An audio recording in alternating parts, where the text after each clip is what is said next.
DTV, el periodismo en el Congreso.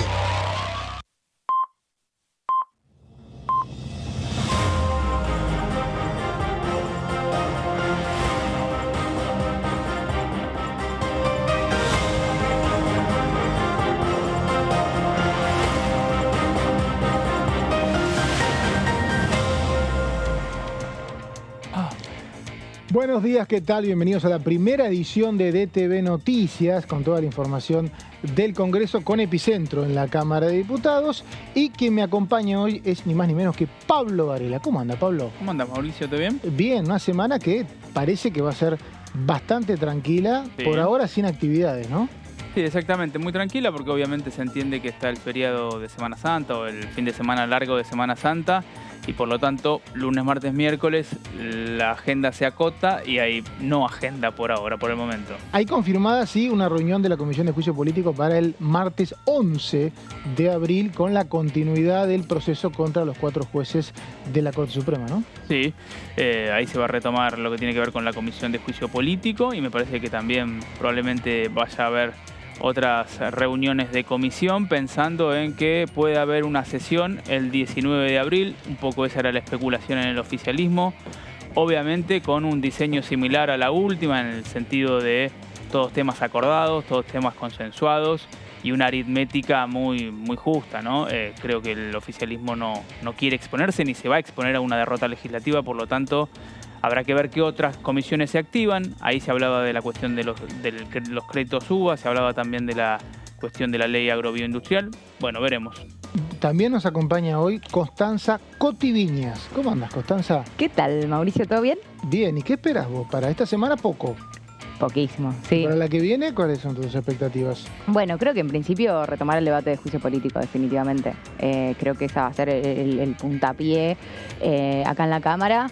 Y por supuesto que la expectativa sobre una sesión, que todavía no está confirmada, así que veremos cómo avanza. Pero me parece que la posibilidad de la presencia de Garabano el martes próximo es lo que nos va a tener a todos atentos, ¿no? Garabano y periodistas, ¿no? Sí, también, sí. Los periodistas que ya habían sido citados algunos y al final decidieron juntar a todos para seguir en la temática 2x1 y convocarlos y convocarlas para el próximo martes junto con también Garabano. 2x1 es una reducción de condena, una ley que ya fue derogada hace muchos años, pero que aún así fue tenida en cuenta para liberar al represor Luis Muiña allá por 2017 y es una de las causales del juicio político a los Supremos. Ya tuvimos una sesión por ese tema de la comisión y ahora se viene la otra.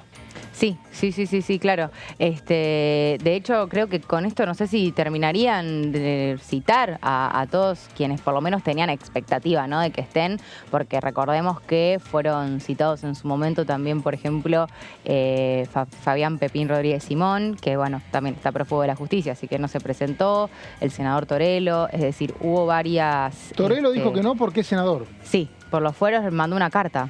Mandó una carta según el Frente de Todos, Pablo, los fueros no te protegen de no declarar.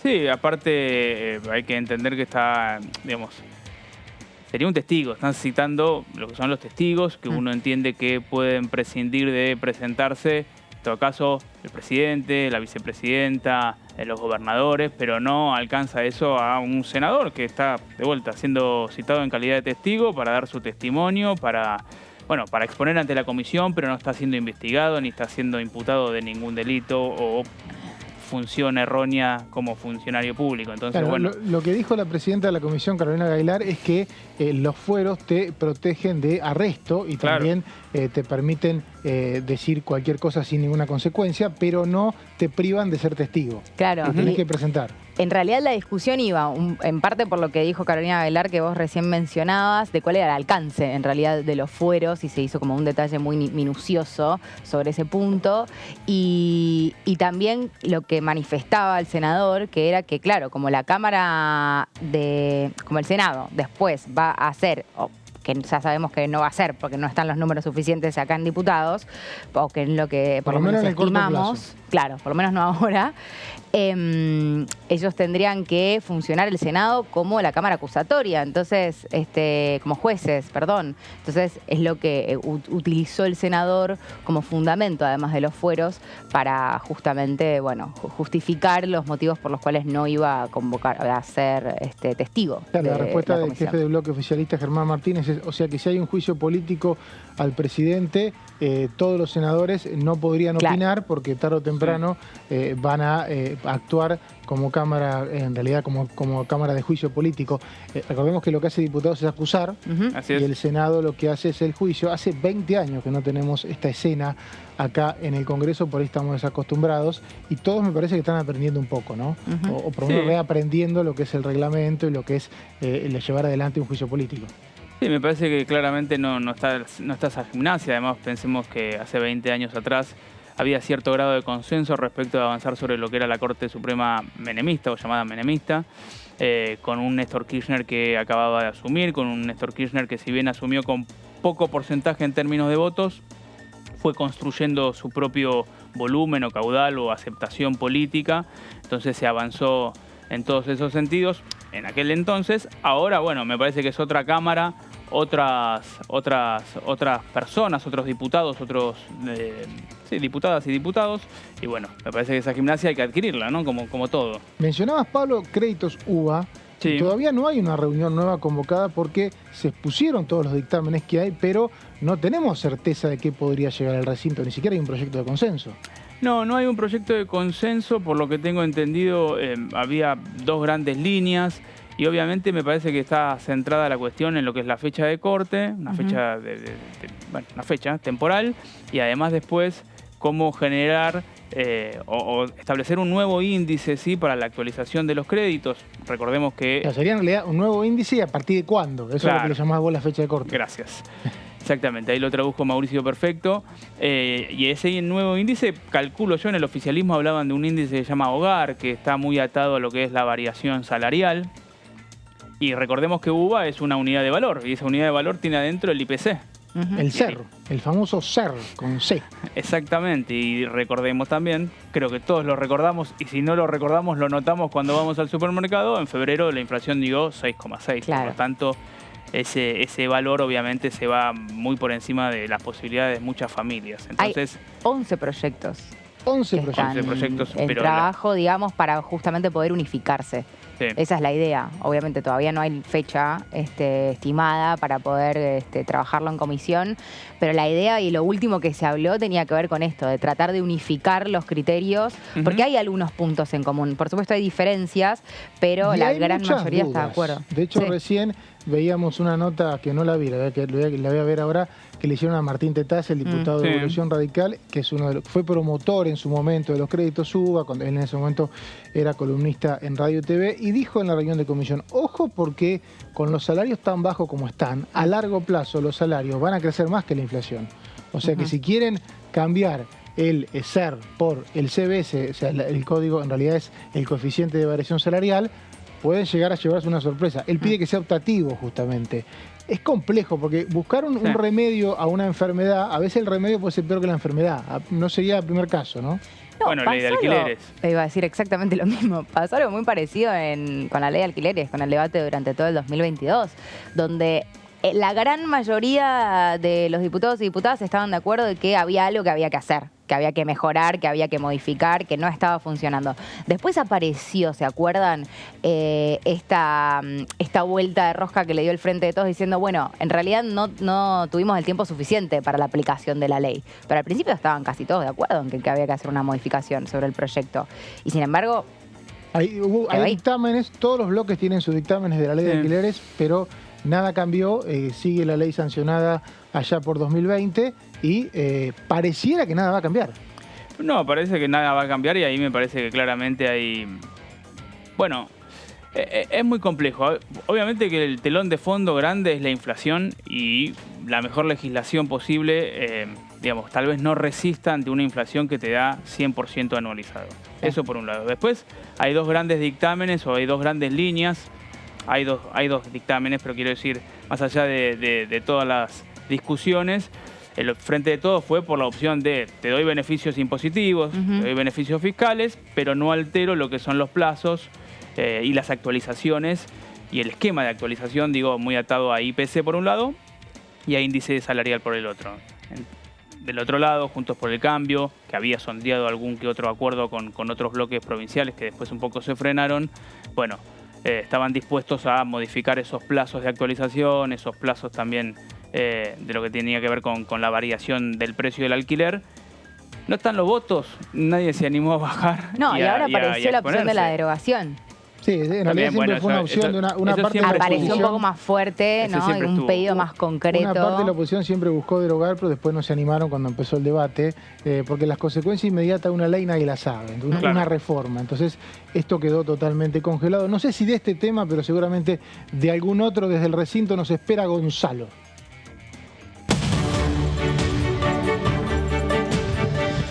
Mauri, muy buen día ¿Cómo para vos, estás, para los Gonzalo? compañeros, compañeras, a toda la audiencia. Muy bien, Mauri. Acá estamos, mirá, en el Congreso, estamos aquí en el recinto de la Cámara de Diputados de la Nación, en donde posiblemente aquí el 19 de abril, martes 19 de abril, haya una sesión especial. Por eso, de aquí en adelante lo que se viene es, lógicamente, una agenda completa de comisiones, sobre todo la semana próxima, en donde ya está confirmada para el martes que viene, martes 11, a partir de las 13, una nueva, la novena reunión de juicio político.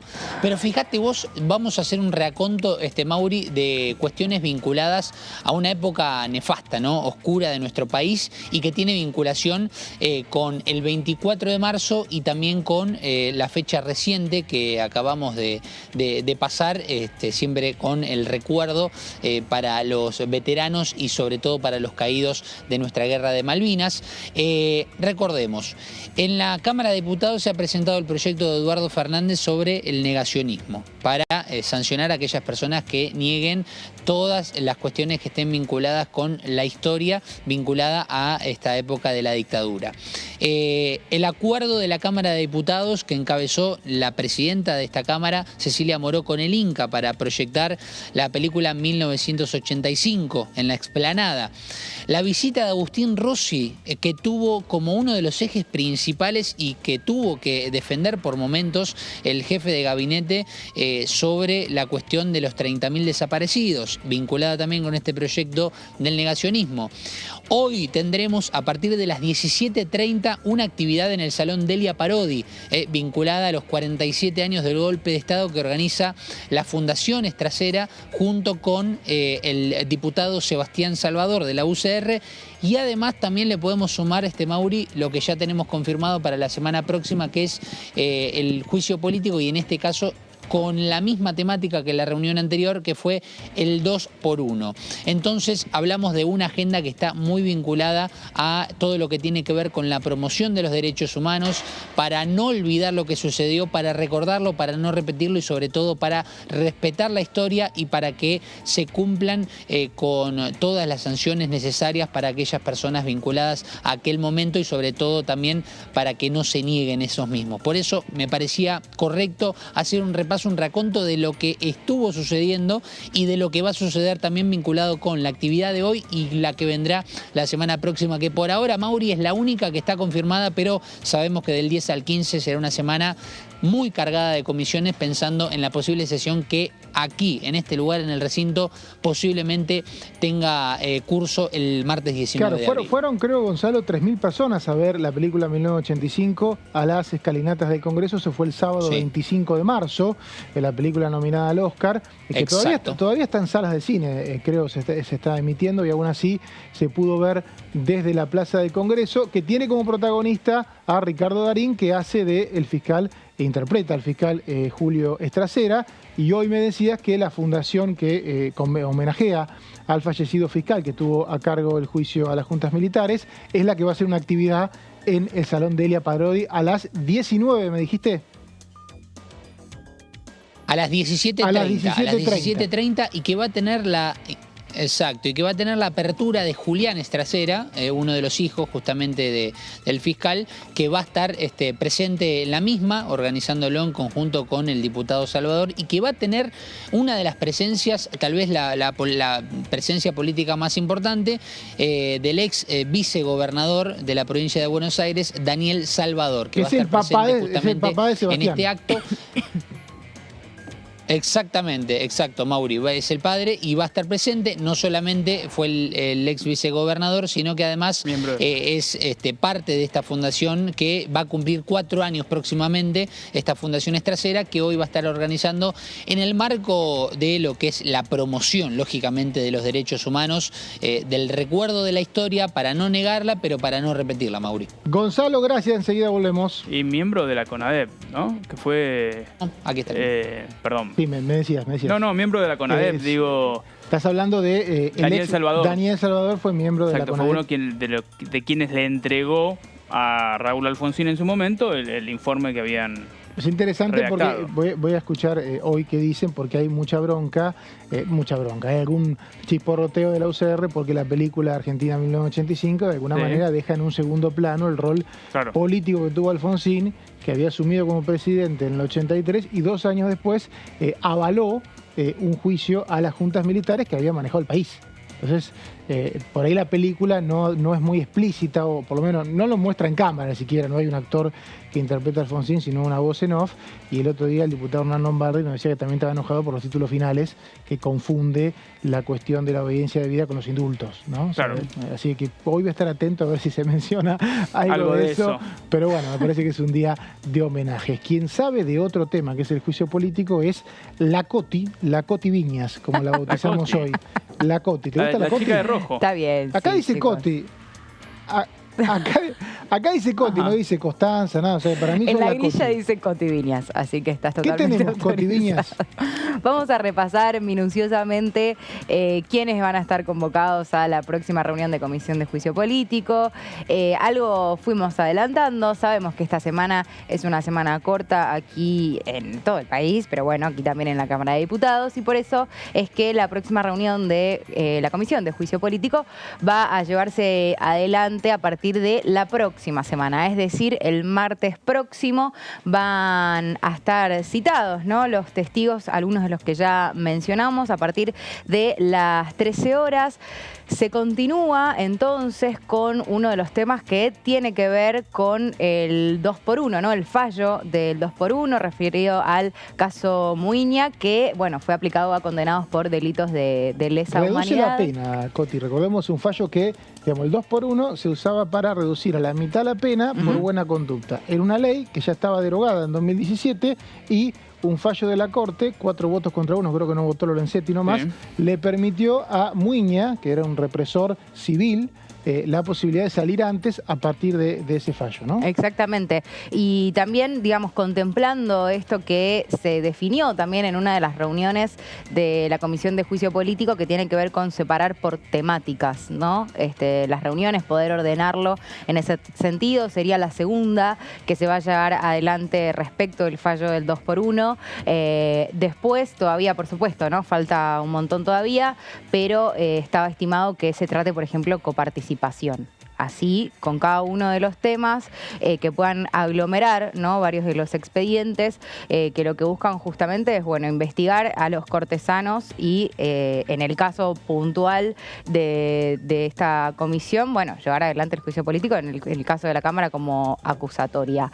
Entonces, mañana no, el próximo martes están citados los testigos, dentro de los que se encuentran Germán Garabano, el ex ministro de Justicia de la Nación, que había sido citado para la última reunión, que fue este martes que pasó, no el anterior, pero por cuestiones de agenda había avisado que tenía un viaje a Córdoba, si no recuerdo mal, manifestó. Yo pensé que era el exterior, mirá, me desilusionaste.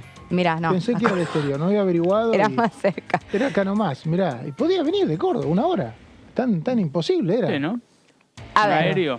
Sí, no sé bien en qué horario tenía esa actividad. Mostró no lo voluntad, sé. hay que decir que mostró voluntad, dijo no puedo el martes pero voy a ir, yo no tengo derechos que me permitan faltar, hizo honor a su cargo de exministro de Justicia. ¿Y por qué invitan al exministro de Justicia si estamos hablando de la Corte, Coti Viñas? Bueno, si querés lo vemos ahora en una de las siguientes placas, pero en principio vamos a repasar todos los mencionados. Uno de ellos es Germán Gravano, sí, el exministro de Justicia de la Nación, junto con periodistas, quienes Irina Hauser, Luciana Bertoia, Martín Granowski, Silvana Boschik y Ignacio Miri, todos porque, bueno, en su momento escribieron, investigaron respecto de este fallo del 2x1 y entonces van a comparecer ante la Comisión de Juicio Político el próximo martes 11 de abril.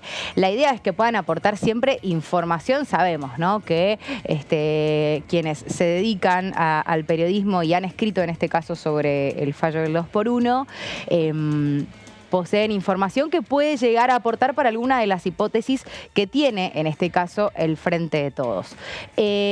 Repasemos también quienes no estuvieron en la última reunión, que fue hace casi 2 semanas. Decíamos hace un rato nada más, el senador José María Torello, que se refirió justamente a sus fueros como senador nacional, que, bueno, entran también en discusión lo que comentaba la presidenta de la Comisión de Juicio Político, Carolina Gailard, donde manifestaban que, bueno, el alcance de los fueros en este caso no tendrían que utilizarse, ¿no?, para este tipo de pedidos, sobre todo porque había sido citado el senador en calidad de testigo.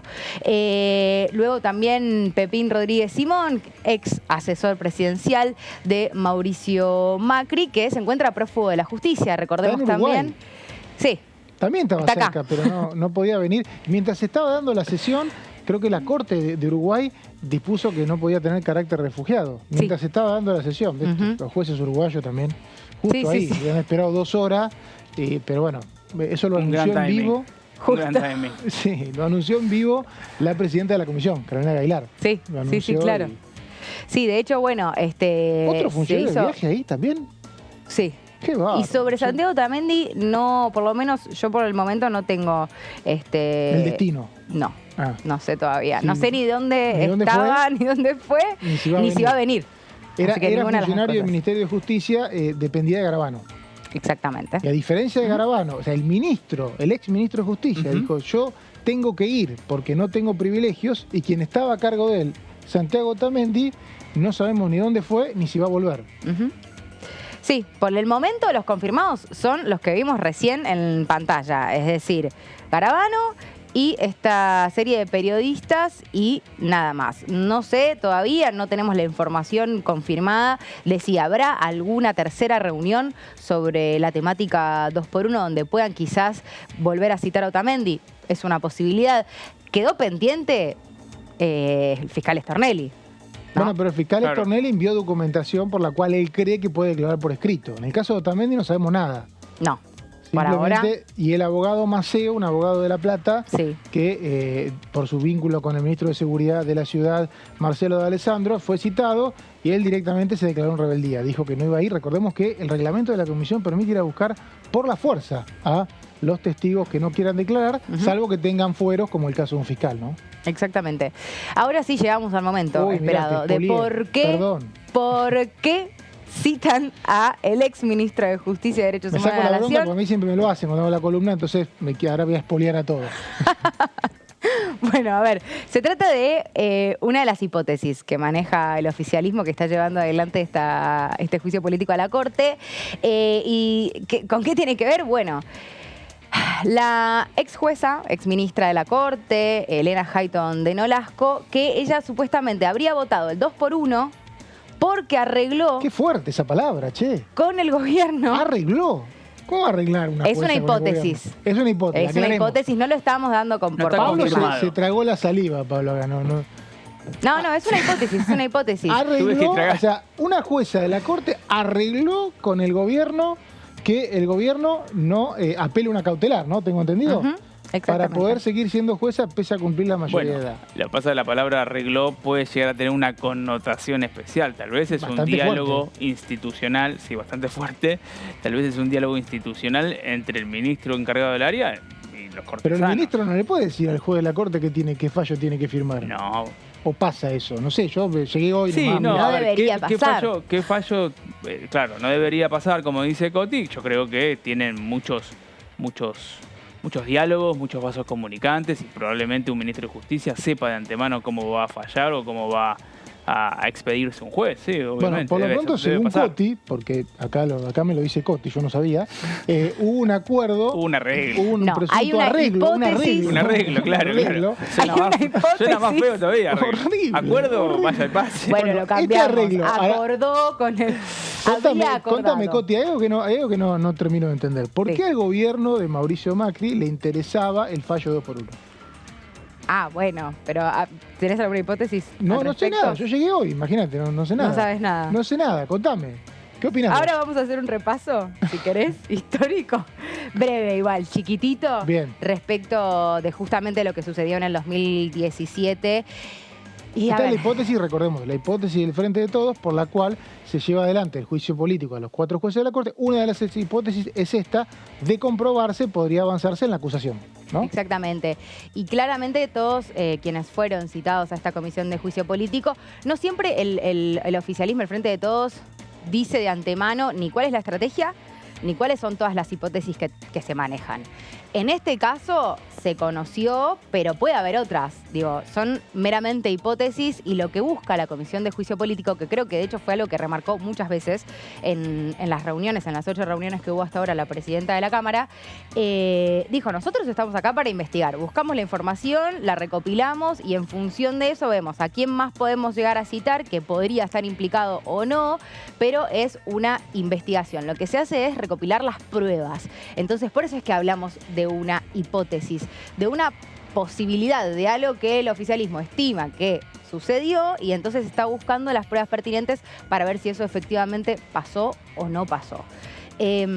Ahora, cuando hablábamos de esto de el breve repaso de qué es lo que sucedió el 3 de mayo de 2017, la Corte Suprema de Justicia de la Nación dictó este fallo que favoreció a Luis Muiña, que fue torturador en el centro clandestino de detención que funcionaba en ese momento en el Hospital Posadas. De hecho, hubo 2 testigos, sí, 2 mujeres que fueron citadas en la última reunión también de comisión, que fueron citadas también en calidad de testigos, una sobreviviente de este centro de clandestino de detención y una hija también de otra persona que había padecido lo que sucedió allí con Luis Muiña. Entonces, hablaban hace un ratito ustedes también de cómo había sido la votación. 3-2. Sí. 3-2.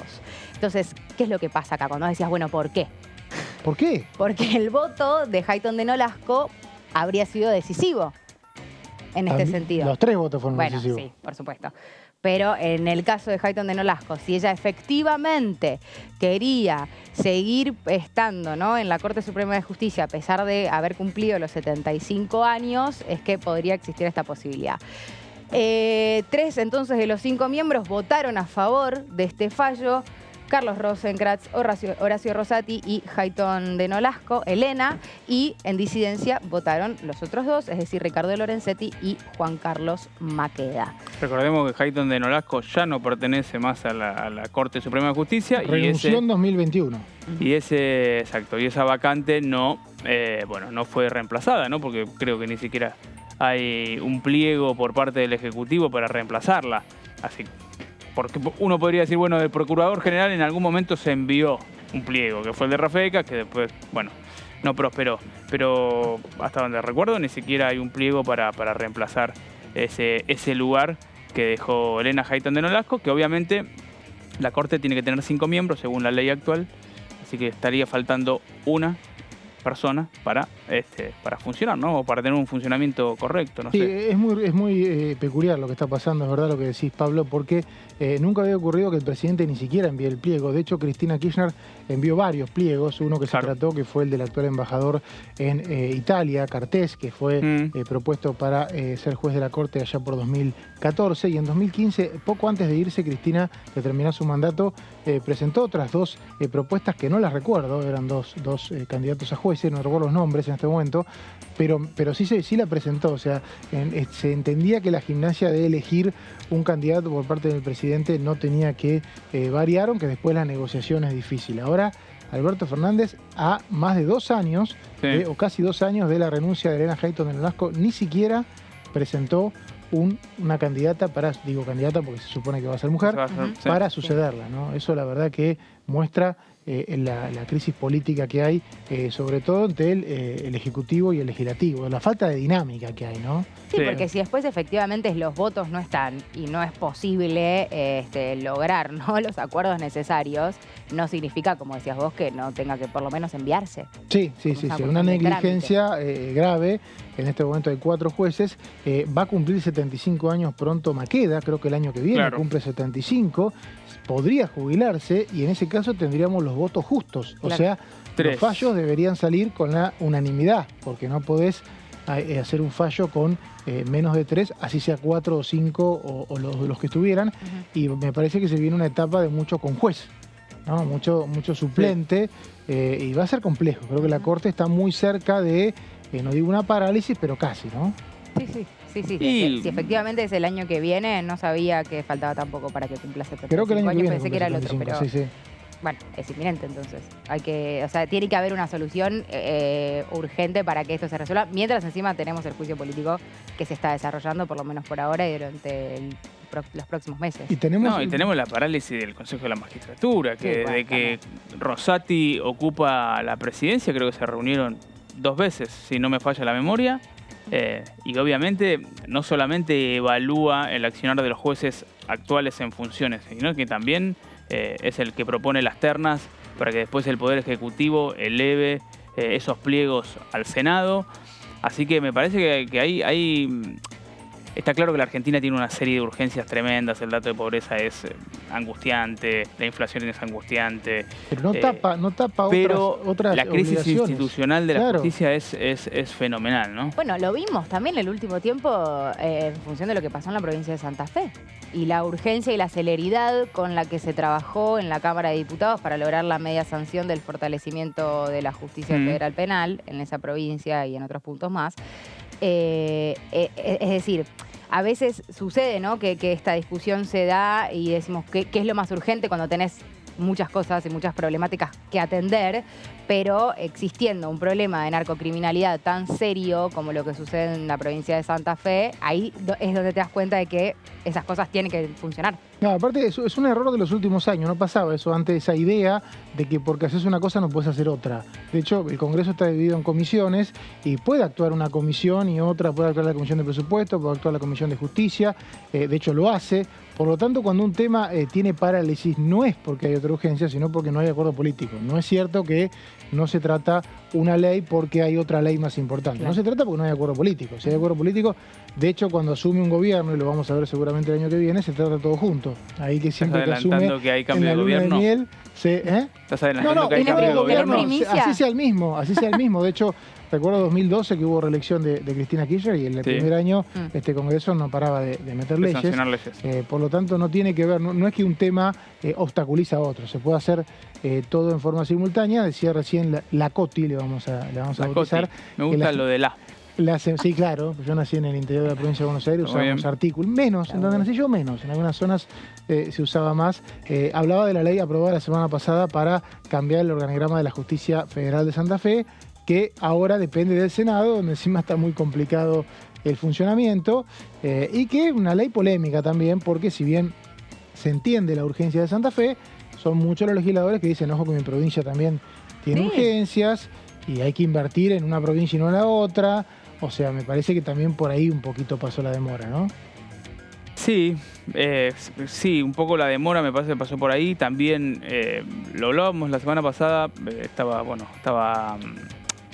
Horacio. San Martín Di Natale, sí, y Horacio Embón vino una diputada santafesina, pero creo que también hubo la cuestión del supermercado de la familia de Messi, el chico de 11 años que asesinaron, bueno, todos esos hechos precipitaron, si se quiere, el tratamiento de un proyecto que ya estaba presentado, que incluso tiene la firma de la gran mayoría de los diputados santafesinos. 18 de 19. Exacto, 18 de 19. Entonces, bueno, nada, se activó por suerte, lamentablemente, a raíz de estos hechos.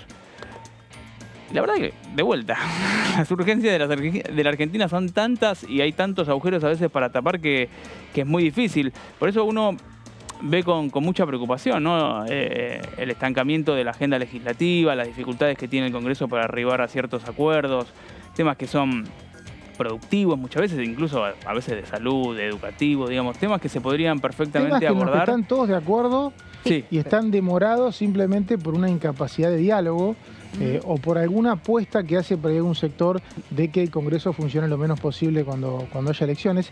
Es una lástima porque eso es negligencia legislativa, ¿no? Y una persona que se ve afectada por la falta de una ley puede tranquilamente reclamarle al Congreso, che, ¿qué pasa? Si están todos de acuerdo, ¿cómo es el tema, digamos? ¿Por qué? ¿Dónde está escrito que no se puede funcionar?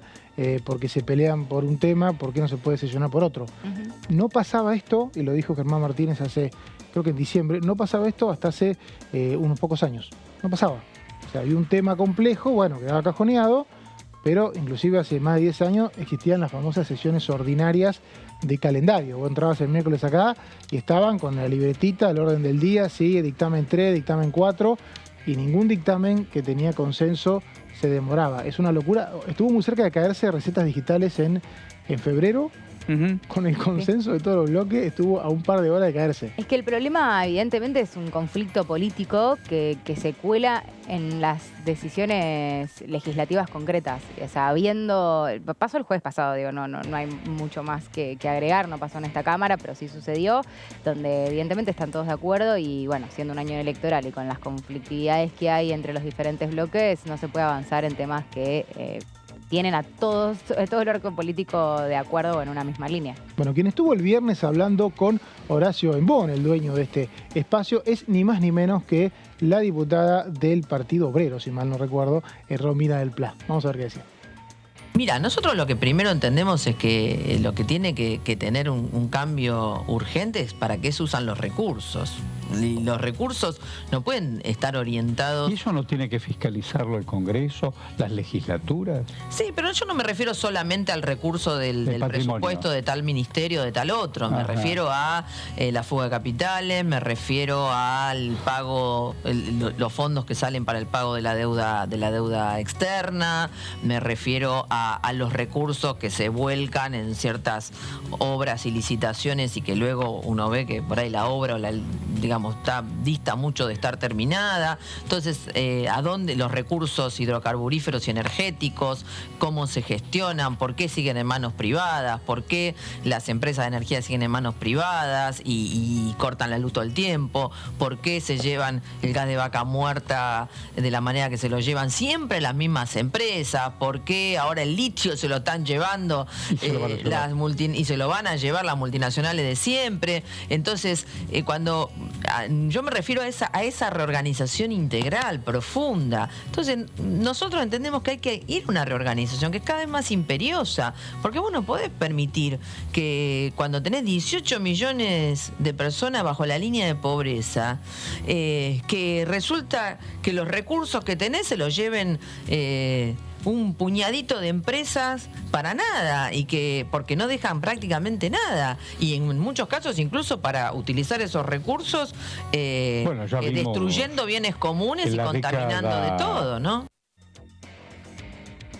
Hablaba Romina del Pla en el ciclo de entrevistas que tiene este canal a cargo de Horacio Embón y que es muy interesante porque se puede conocer en profundidad a nuestros representantes. Pero quien sabe cómo van a elegirse los nuevos representantes es nuestro compañero Pablo Varela. ¿Cómo anda, Pablo? Sí, vamos a repasar un poco lo que es el calendario de elecciones en las distintas provincias del país y obviamente el calendario nacional. Lo que tiene que ver con la Cámara de Diputados y con la Cámara de Senadores está atado a esa elección nacional, así que las categorías nacionales se elegirán el día que se elija presidente y vicepresidenta, o vicepresidente y presidenta, veremos cómo Todas las variables posibles. Todas las variables posibles, exactamente. Está todo abierto. Está todo abierto. Pensemos que En este país está todo hace abierto. 4 años el actual presidente de la Nación era ni más ni menos que un ex jefe de gabinete, Ujú. a quien nadie tenía en el radar, y un par de meses después fue ni más ni menos que electo en primera vuelta. Sí, totalmente. De hecho, Puede ser que Pablo Varela sea candidato a presidente y sea Bueno. electo en primera perfectamente, vuelta, ¿no? chicos. Esto en un tuit mañana alguien me puede nominar. Y tengo altas chances. No. Me tengo fe, no. Bueno, vamos a repasar entonces cómo arranca por lo menos el mes de abril. Ahora nomás en algunos días, el próximo 16, va a haber elecciones en Río Negro y en Neuquén, 2 provincias. Elecciones petroleras. Exactamente, 2 provincias que iba a decir exactamente lo mismo, con una impronta productiva en lo que tiene que ver obviamente con los hidrocarburos, sobre todo Neuquén, donde el yacimiento Vaca Muerta tiene mucha incidencia, tiene mucho peso, tiene mucha importancia, y en donde uno entiende que los oficialismos van a reelegir. En Río Negro gobierna Juntos Somos Río Negro, que es un bloque que acá juega un poco aliado del oficialismo, vamos a decirlo así, y el MPN Neuquén, que también juega como aliado del oficialismo, lo cual también se entiende que los bloques partidos provinciales suelen son ser- aliados del oficialismo de turno. Suelen ser buenos amigos del oficialismo. Exactamente. Ya después pasamos al próximo mes, mayo. Vemos que el 7 de mayo va a haber elecciones generales en Jujuy, en Misiones y en La Rioja. En Jujuy gobierna la UCR con Gerardo Morales. No Morales puede ser reelecto. No puede ser reelecto. Aparte tampoco tiene intenciones. Bueno, no, claro. Lanzó una reforma constitucional de la provincia de Jujuy, obviamente, y está lanzado desde ya la candidatura presidencial, la cual la presentó el 15 de marzo pasado en el Teatro Gran Rex. Es uno de los jugadores de Juntos por el Cambio. Veremos después ahí qué hace el radicalismo, porque me parece que el PRO tiene en Bullrich y en Larreta 2 espadas muy fuertes. Se especula con que pueden cerrar en algún acuerdo. Veremos si la famosa ¿Estás lista diciendo 3... que se baja Morales? Es la especulación. Es la especulación. Veremos si hay lista 3, ¿no? Para candidatos presidenciales el próximo 13 de agosto. Bueno, Misiones está gobernada por el Frente Renovador para la Concordia, exacto. Es el pionero de los partidos provinciales. En realidad el pionero es el MPN, que es de los años 60, Sí, pero que no perdió nunca. Histórico, que no perdió nunca. Y él tampoco perdió nunca el Frente Renovador para la Concordia, que se creó en el 2003 y es pionero de la fusión entre UCR y Claro. PJ, que en ese Claro. momento propusieron y armaron lo que fue un anticipo de la concertación kirchnerista que vino después, y no pararon de ganar elecciones. La última vez, en el 2019, creo que ¿Cuánto por sacaron? 70%. Sí, una cosa así. Oscar Herrera Aguad es actualmente el gobernador, y si pensamos, por ejemplo, en Maurice Clos, estoy pensando el origen es radical. Maurice Él Clos era es senador. presidente de la actualmente. convención de la UCR, cuando era joven. Exactamente. Sigue siendo joven el actual. Sigue siendo Era joven, muy sí. joven, fue muy joven Sigue siendo presidente, sí. Perdón, fue muy joven gobernador. Exacto. Y bueno, La Rioja, que está gobernada por el peronismo desde hace muchísimo tiempo. El 14 de este mes, mayo, elecciones generales en La Pampa. Ya tuvimos en febrero las primarias. Berongaray frente a Silioto. San Juan, que tendrá competencia interna, o mejor dicho, hago este comentario porque ayer Alberto Fernández habló de que Gioja va a competir y quien gobierna en realidad es Uñac. En Salta, en Tucumán y en Tierra del Fuego. Interesante lo de Tucumán, Plato porque fuerte, veremos... ¿eh? ¿Cómo? Plato fuerte ese día, ¿eh? Plato muy fuerte. Veremos qué pasa en Tucumán. Tucumán es el 6º padrón electoral en volumen de la Argentina. Es una provincia muy importante. Salta también es otra de las provincias grandes del norte, más de 1 millón de electores cada una de ellas. Y veremos cómo funciona esta alquimia que se formó con el jefe de gabinete o el ex jefe de gabinete, gobernador Mansur, viniendo a ser jefe de gabinete, vuelve, pero ahora queda como candidato a vice, porque obviamente Jaldo, que era el gobernador reemplazante, jugó sus fichas. Bueno, él juega un poco de la política y del poder, entonces terminó dentro de la fórmula como candidato a vicegobernador. Tierra del Fuego. Dale. Tierra del Fuego es una provincia compleja, ¿eh? Tierra del Fuego es una provincia compleja, sí, también ahí el oficialismo tiene como ciertos componentes de UCR, no es un no es un peronismo puro. De hecho, bueno, Melela también tiene origen radical, es una provincia con poca incidencia en términos del padrón, pero bueno, se va configurando ya el mapa muy prontamente para mayo o junio. Ya vamos a tener muchas elecciones a lo largo y ancho del Vamos país. a quedarnos en mayo y enseguida volvemos, Dale, ¿te parece? dale. Para seguir desde junio, porque tenés un calendario larguísimo. Ahora nos vamos a la próxima entrevista al norte del país.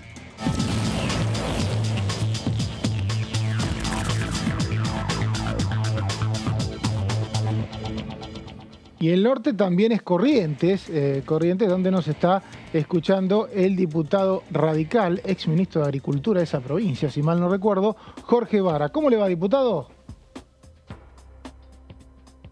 Creo que quedó congelado y eso que ahí hace calor en Corrientes, ¿eh?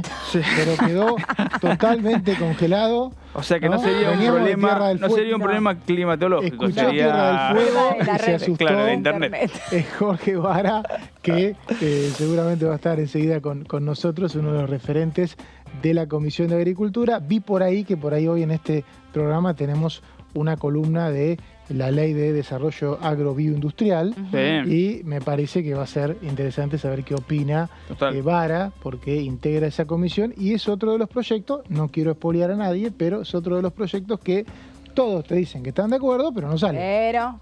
¿Viste? O sea, es una ¿Qué locura. Habría que hacer la lista. Acá te tiremos una idea para placas, Mabel, querida Se cayó, productora. aparte, hubo que presentarlo Claro. de vuelta. Sí, sí. Ese proyecto se Los cayó. proyectos en los que están de acuerdo, pero que Pero no. salen. ¿Qué te parece, Mabel? Ahí Sí, está. sí. Bueno, Ahí le parece buena. como ahí está. solamente como no se había tratado, no se había aprobado en ninguna cámara, en ese caso se cayó el proyecto, pero no fue necesario, digamos, no se cayó una media sanción, se presentó de vuelta Claro. y listo. En el caso de recetas digitales, que recién decíamos, estuvo muy cerca de perderse la media sanción del Senado, que había sido en 2020, o sea, se pasó todo el mandato sin poder tratarse casi un proyecto, bueno, finalmente se trató y se aprobó, cuando no había objeciones, salen por unanimidad después, ¿no? Sí. Un día fue. Por un día, el Por un 28 de febrero Claro. se caía el año pasado y se extendió las sesiones ordinarias con extraordinarias Claro. y si no se aprobaba el 28, el 1 de marzo se convertía en calabaza. O sea, bueno, en el caso de la ley de agroindustria se trató una vez en comisiones y no sabemos qué más va a pasar, ¿no? Claro, hubo una reunión plenaria después lo vamos a profundizar, pero de agricultura y de industria. No estaba presupuesto, que es la otra comisión involucrada. Fue un día que la Comisión de Presupuesto tuvo mucha tarea porque fue que también estaba tratando, creo que crédito suba y también estaban emitiendo dictamen con lo del fortalecimiento de la justicia penal en Santa Fe. Entonces no estuvo presente el presupuesto. Fue una primera aproximación. Me parece que el Frente de Todos lo volvió a presentar con mucha expectativa de que salga, porque además se incorporaron cambios. No es que se presentó exactamente como fue presentado originalmente, sino que ronda de consultas mediantes, mucha charla. La UCR y el PRO no quisieron poner el gancho, pero se presentó con modificaciones. Entonces hay expectativas positivas. Bueno, recién hablábamos del calendario electoral, habíamos llegado hasta mayo con un super domingo, el 14 del 5, anótenselo, no hagan nada, no tengan planes, nada, porque van a haber... Suspendan el fútbol, suspendan el todo. fútbol, todo, porque va a haber 5 elecciones provinciales, domingo a la noche va a estar bueno, vamos a tener 5 gobernadores electos, algunos nuevos y otros no, seguramente, pero más calendario todavía hay en junio. Sí, más calendario en junio. Como decíamos recién, viene cargado la primera mitad del año. 11 de junio, paso en Mendoza, una provincia también muy importante por su peso electoral. Generales en San Luis y en Corrientes. Recordemos que Corrientes, de todos modos, elige cargos provinciales, es decir, o legisladores provinciales, porque la elección a gobernador viene corrida respecto del resto de las Corrientes y provincias. Santiago del Estero a partir de las intervenciones que tuvieron, cosa que en el siglo XX era muy común intervenir provincia, ¿no? En el caso, volvió, mirá, me dicen que cuando dijiste la palabra Corrientes, volvió el diputado Vara. Tenemos poderes. Volvió el diputado Vara y es más, va a tirar la primicia de qué va a pasar en la elección legislativa de este año. ¿Cómo anda, diputado Jorge Vara? Nos estaba costando. Bien. Estaba con mala señal en una zona de la casa con mala señal ahí mejorando. ¿No está en la capital? Sí, en la capital. En la capital tendría que haber buena señal, ¿o no? Sí, no, pero un problema de instalación adentro. Un tema interno, pero un tema doméstico. Estamos en la capital. Bueno, sí, una zona recién, de línea, no, la línea de afuera. O sea, recién le hacíamos un mangazo, no sé si nos escuchó, en realidad una crítica un poco, porque decíamos, ¿cómo puede ser que la ley de agrobioindustria, todos los diputados de todos los bloques dicen que está bueno, pero no avanza? Y usted que integra la Comisión de Agricultura quizá nos pueda contar por qué. en realidad, aunque no se note, se está avanzando. Bueno, se cayó el proyecto, ¿no? Se cayó, hubo que presentarlo de vuelta. No, perdón, ¿qué proyecto me dijo? El proyecto de agrobioindustria, la promoción agrovioindustrial. No importa, se cayó, pero era lógico, porque además estaba abierto. Si cerrado no iba a salir tampoco, ¿no? Ya se lo había abierto, así que eso no incide sobre lo que se viene avanzando. Yo creo que vamos a tener proyecto. ¿Usted cree que la última versión que presentó... Estamos trabajando en eso. Yo me estoy yendo esta semana, una semana corta, no va a haber actividades, pero voy a estar en Santa Fe. Tengo unas reuniones también en Provincia de Buenos Aires y después la próxima semana, la semana del 10, el martes 11, vamos a estar ahí y bueno, hay toda una serie de reuniones. Yo creo que en el transcurso de la segunda mitad de abril probablemente se pueda llegar a un acuerdo, no esperemos. Pero se está trabajando, no está parado.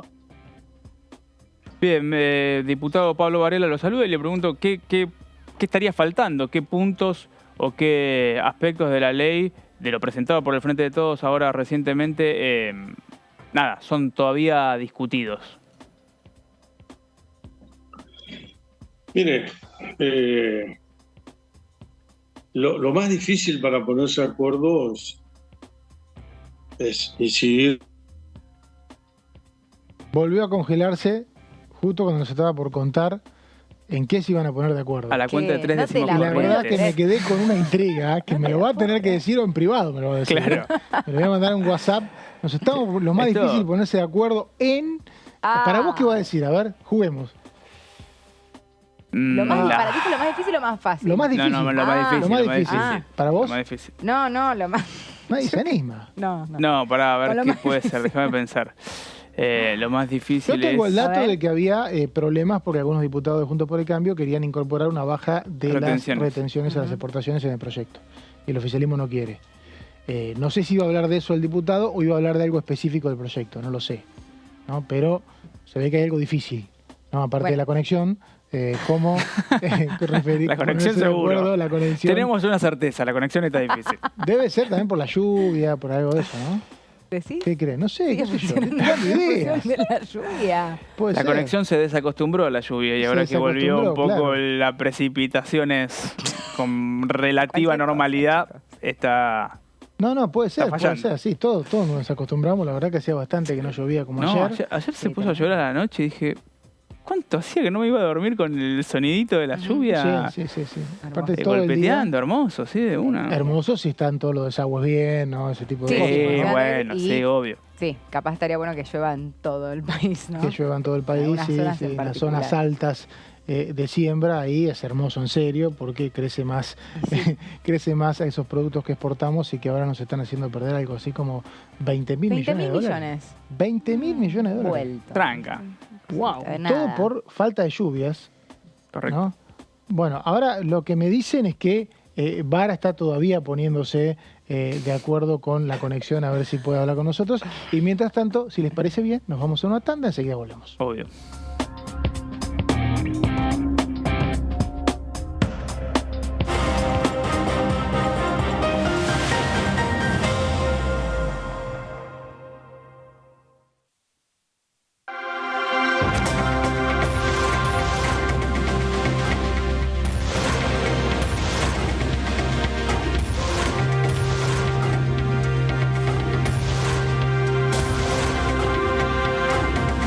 Ellos son tu voz en la segunda edición.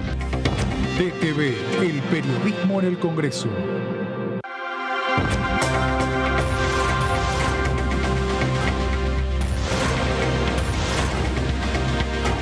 Ellos son tu voz en DTV, el resumen. DTV, el periodismo en el Congreso. Cuando hagas una compra, paga como quieras, pero paga lo que es justo, porque ahora contás con Precios Justos, el compromiso que tomamos con supermercados y distribuidores de todo el país, para que más de 2.000 productos mantengan su precio por 4 meses y la previsibilidad de que otros 30.000 no superen el 4% de aumento mensual. Además, podés avisar de faltantes o irregularidades para que nadie tenga que pagar de más. Bajate la app, escaneá y conocé los precios justos. Primero la gente. Ministerio de Economía. Argentina Presidencia. ¿Cómo le va? Esto es el análisis por aquí por DTV. Hoy la condición es más favorable para el que alquila, está bien, queremos igualarla y que sea tan favorable para el que alquila como es favorable, o sea, mejor dicho, que sea tan favorable para los que tienen un crédito hipotecario hoy como lo es para los que alquilan. Y me parece que esas 4 reformas, muchas de ellas van a tener consenso y hacia ahí puede haber una idea de mejorar el sistema sin romperlo, sin alterar contratos, sin generar algo que sea pan para hoy y hambre para mañana. Lo que pasa en Rosario no es solo accionar de estructura delictiva compleja dedicada exclusivamente al narcotráfico. Hay un montón de otras actividades que de alguna manera hacen a este crecimiento de la violencia urbana, que se expresa fundamentalmente del crecimiento de la tasa de homicidio, que a partir del 2009, 2010, 2011 se dispara. DTV, el análisis, de lunes a viernes. Hola, ¿qué tal? ¿Cómo andan? Bienvenidos, bienvenidas. Aquí estamos. Es un proyecto que suscribimos 18 de los 19 diputados nacionales en la provincia de Santa Fe con la idea de poder preparar a la justicia federal para el sistema acusatorio adversarial que impone nuestro nuevo Código Procesal Penal. No solamente prevé jueces de garantía, fiscales, defensores que van a tener un rol preponderante en la nueva dinámica del sistema, sino inclusive también corrige algunos desfasajes históricos. 47 años del golpe cívico-militar, queríamos recuperar un poco uno de los testimonios que da una de las sobrevivientes de la dictadura, que es una de las que presenta uno de los pedidos de juicio político en su caso particular contra el presidente de la Corte, Horacio Rosati. DTV, tercera edición, de lunes a viernes. ¿Cómo va a pagar? ¿Efectivo? ¿Débito? Pago lo que es justo. Hoy podés pagar como quieras, pero pagando siempre lo que es justo. Precios Justos es un compromiso entre todas y todos que nos permite desde la app avisar de faltantes e irregularidades para que nadie tenga que pagar de más. Esta medida va a traer orden en los precios y en las casas de cada familia. Bájate la app, escanea y conoce los precios justos. Primero la gente. Ministerio de Economía. Argentina Presidencia.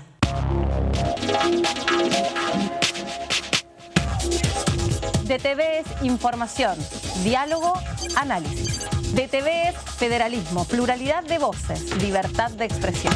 DTV es todo lo que un país en democracia tiene que ser. DTV es tu voz en el Congreso. Este 2023, seguí eligiéndonos. DTV, el periodismo en el Congreso. Bienvenidas y bienvenidos a Punto Género. Hay una carta, una convención americana de los derechos humanos y la penalización del aborto, la penalización absoluta del aborto es contraria a los derechos que reconoce la convención. Entonces nosotras aspiramos a que la Corte le diga al Estado de El Salvador: usted no puede seguir aplicando una legislación y unas políticas que son contrarias a la Convención Americana de Derechos Humanos.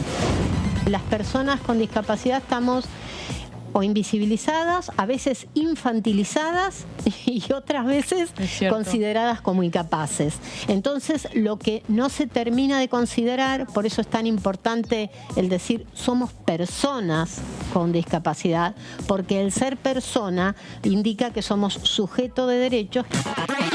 Punto Género, lunes, 23 horas.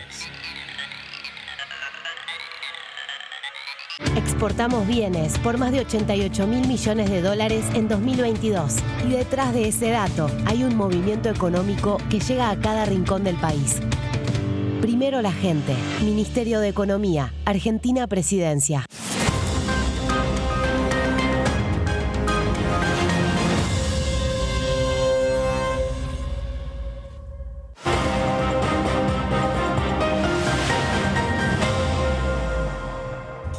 Segunda hora de DTV, primera edición, y creo que van a coincidir conmigo, dejamos la vara alta en el anterior bloque porque estamos esperando ni más ni menos que al diputado de la UCR por Corrientes, Jorge Vara. ¿Cómo anda, diputado? ¿La conexión ahora la tenemos bien?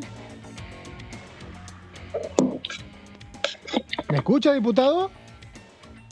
¿Me está escuchando? Ahí lo escucho. Ahí, perfecto, bien, diputado. Bueno, le cuento que usted nos dijo recién que que era lo más difícil de negociar de la ley de agrobioindustria que volvió a presentar el diputado Marcelo Casareto. Justo se cortó y acá hicimos apuestas sobre lo que iba a decir. O sea que cuéntenos qué es lo más difícil de negociar. Mire, creemos que el proyecto se está poniendo una cantidad de objetivos que con las herramientas propuestas, la herramienta normativa propuesta, no va a ser posible mínimamente.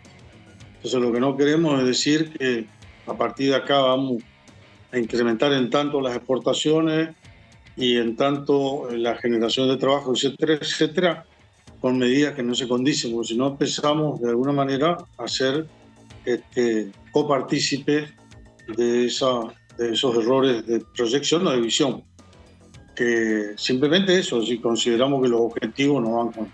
Yo creo que cuando se propone una ley tiene que haber un objetivo que tenga relación y que sea alcanzable y posible con los instrumentos que estamos proponiendo. Este es uno de los primeros temas. Este es un tema muy personal que lo vengo marcando, además acá alguna vez ya lo dije, en ese sentido.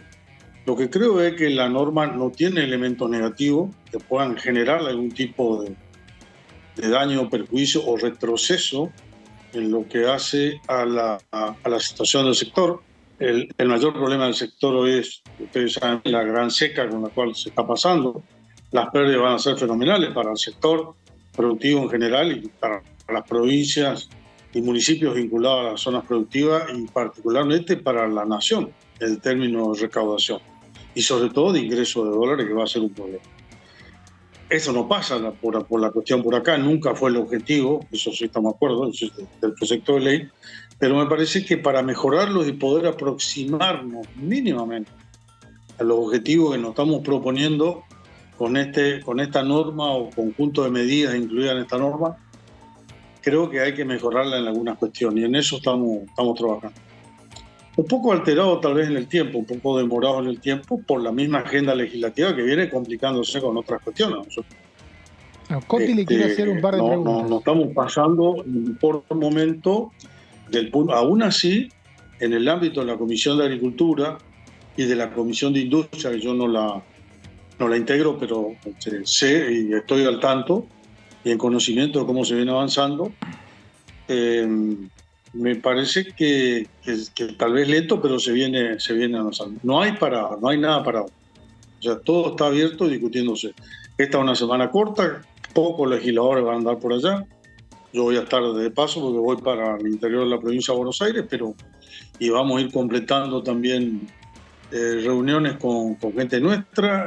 Se vienen haciendo las consultas del caso, pero a mí me parece que estamos en condiciones para a partir de la semana del 11-12 de empezar a cerrar algunas cuestiones en el transcurso de la segunda quincena de abril por sacar adelante este proyecto. Las intenciones son de avanzar. Si no, directamente ni estaría yo hoy comentando mucho sobre la cuestión. Diputado, a ver, nosotros discutíamos, ¿no? Conversábamos acá en el piso con los colegas de estas situaciones que vienen pasando últimamente. De hecho, algunas hizo referencia recién cuando respondía respecto a este proyecto en particular, sobre muchos proyectos en los que hay acuerdos entre los bloques y no habría grandes dificultades, grandes diferencias, más que, bueno, quizás algunas cosas puntuales. Y así todo sigue siendo difícil lograr llevar al recinto algunos proyectos. ¿Usted cree que esta es una situación específicamente vinculada con el año electoral? ¿Hay algo que está viendo usted del ámbito de la política que crea que pueda tener alguna vinculación con esto que está pasando en el Congreso? Obviamente que eso tiene que ver con la cuestión política, porque en definitiva el Congreso es un gran amplificador de la cuestión política y no puede decir nunca que un año electoral donde no se están eligiendo solamente legisladores nacionales, como bien usted marcaba, ¿no? Se está eligiendo presidente o presidenta de la República que no esté influenciada por la cuestión política. Eso necesariamente es así. Además, si hace un análisis estadístico de los últimos años, siempre eso de alguna manera ocurre. Particularmente, si se refiere no en general, sino en particular al proyecto en cuestión, no es tanto. Yo le diría está mucho más influenciada por terminar de ponernos de acuerdo y además de que no interfieran las otras cuestiones en la agenda de avanzar en este proyecto. Yo creo que eso es lo que logramos hacer. Por eso no está tan abierta la discusión, pero se viene, hubo una informativa, yo estaba con un tratamiento médico esa semana, por eso no estuvo, la conjunta de la Comisión de Agricultura y la Comisión de Industria, pero estoy perfectamente al tanto de todos los tratados y yo creo que se viene avanzando. Soy optimista en cuanto a que podamos avanzar con una norma en este sentido y sobre todo una ley que no, me parece que no es controvertida. Ahora, puede que ser... tengamos diferencias, que pensamos que hay que perfeccionarla, es otra cosa. Y decir que es controvertida es una cuestión totalmente distinta. Ahora, puede ser que se haya detenido, porque usted dice no es controvertida, pero tuvo 2 años sin tratarse.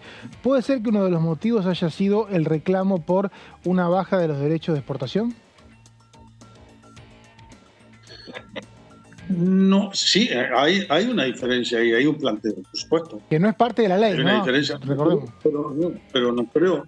En la valoración, o sea, yo no le puedo negar eso. En la valoración no es lo más importante. ¿Por qué? No, en la valoración de por qué está parada. Usted me dice, puede ser que el freno... Yo le digo, sí, que hay algo de eso, es cierto. Por supuesto que hay un planteo. Pero si usted valora y me dice cuál es el principal motivo, no, me parece que son otras cuestiones. Hay que discutirla y hay que ir avanzando y en eso se está trabajando. Es un tema que hay un planteo. ¿Y cuál sería? No creo que sea insalvable. El planteo tiene que ver con por ejemplo, con las variaciones climáticas, porque el proyecto plantea esta idea de la incrementalidad, que año tras año hay que ir incrementando volumen de producción o volumen de venta o volumen de empleados contratados y demás. Eso me parece que el sector agropecuario está muchas veces muy atado a lo climático. Lo vimos ahora, en estos meses de verano, con la pérdida que hubo con la sequía. ¿Tiene que ver con eso? ¿Tiene que ver con el Banco Central y ciertas regulaciones para con el agro? Mire, si están cayendo 17.000 millones de dólares las exportaciones agrícolas y después unas pérdidas, sumamos lo de carne, estamos por encima de los 20.000 millones de dólares, eso es un tema climático. Además lo decíamos ya, ¿no? Cuando tratamos presupuesto en el mes de octubre, cuando empezamos a tratar presupuestos, yo ya lo planteé. Acá se está subestimando lo que viene pasando. Lo que ya pasaba para octubre, noviembre, a pesar de que había posibilidades de llevar, pero los pronósticos, usted no puede legislar por pronóstico, ni hacer un presupuesto por pronóstico, pero lo cierto es que parte de lo que está pasando es eso.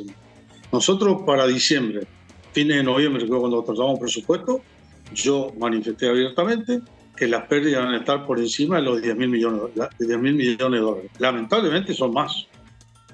Y en diciembre se proyectaba entre 10 y 12.000 millones, y hoy ya es más. Cada quincena que pasaba sin llover, eso se iba incrementando. Lamentablemente para todo, porque hay mucha gente en el medio de esto, y por supuesto para la Argentina, y por supuesto para las arcas del Estado, las pérdidas son mayores.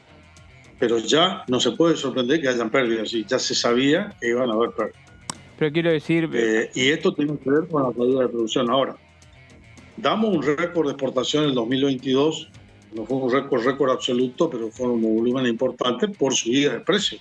Pero si usted analiza unos países de la región, Brasil, Uruguay, Paraguay, Bolivia, por decir países productores con perfiles más o menos parecidos al nuestro, sobre todo los primeros 3 que cité junto con la Argentina y la parte de Santa Cruz de la Sierra de Bolivia, los incrementos de producción nuestros están muy por debajo. O sea, evidentemente Argentina, que es señera en esto, que hizo punta siempre en crecimiento, cada vez producimos menos en términos relativos. Aunque podamos mostrar números buenos de 2022, Si lo analizamos en el contexto de relaciones, de términos de contexto relativo, vinculado a los países de la región, estamos quedándonos atrás. O sea, no confundamos el problema corto, como esto es un tema de sequía, netamente, con el problema de los últimos 2 años y con el problema de la proyección que en los últimos 20 años Argentina se viene quedando de ser una líder y una gran potencia agroalimentaria mundial cuando países de la región se van posicionando. Hoy Paraguay va a exportar más soja que Argentina.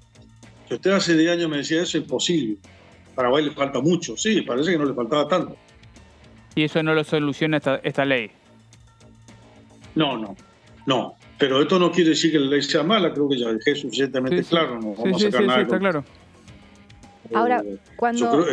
Esto no soluciona esta ley. Esto no soluciona esta ley, pero la ley no es mala en sí misma. Si tiene elementos positivos, bueno, sumemos lo que podamos, pero sumemos. Cuando El mencionábamos... tipo de cambio, es un tema que no se discute en el Congreso, además, pero es un tema de política económica, pero la inflación complica, el tipo de cambio trazado para sostener la inflación también complica, y eso se nota mucho más en economías regionales. Mira, vamos a ir por partes. ¿Qué va a pasar la próxima campaña? Yo le digo, va a llover. Vamos a tener buena lluvia. Vamos a tener el 2024 una gran cosecha probablemente. Probablemente vamos a tener por lo menos muy buena cosecha. Entonces, ¿ya está solucionado el problema? No, mire, porque la pampa húmeda hipercompetitiva, no. Las economías regionales también existen. Y las economías regionales son las que más sufren cuando el tipo de cambio se atrasa. Así como el asalariado, el que más sufre cuando tenemos alta inflación. Es el peor de todos los impuestos, el impuesto al salario. Usted mencionaba recién, bueno, el conflicto, ¿no? de la inflación que tiene consecuencias en todos los aspectos. Y uno de ellos es, por ejemplo... Ahí se me fue un poquito la voz, ahí le escuché más bajo. Ahí me escucha bien, diputado. Ahí me escucho perfecto. Perfecto.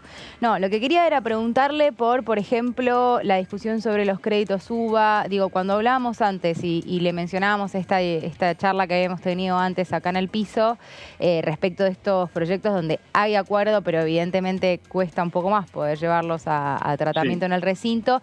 Pienso en créditos UBA, pienso en la ley de alquileres, es decir, no es únicamente el caso de esta ley que estuvimos detallando un rato largo, que bueno, tiene buena perspectiva en el corto plazo, por lo que usted menciona al menos. ¿Qué cree, por ejemplo, de la problemática de créditos UBA y la ley de alquileres?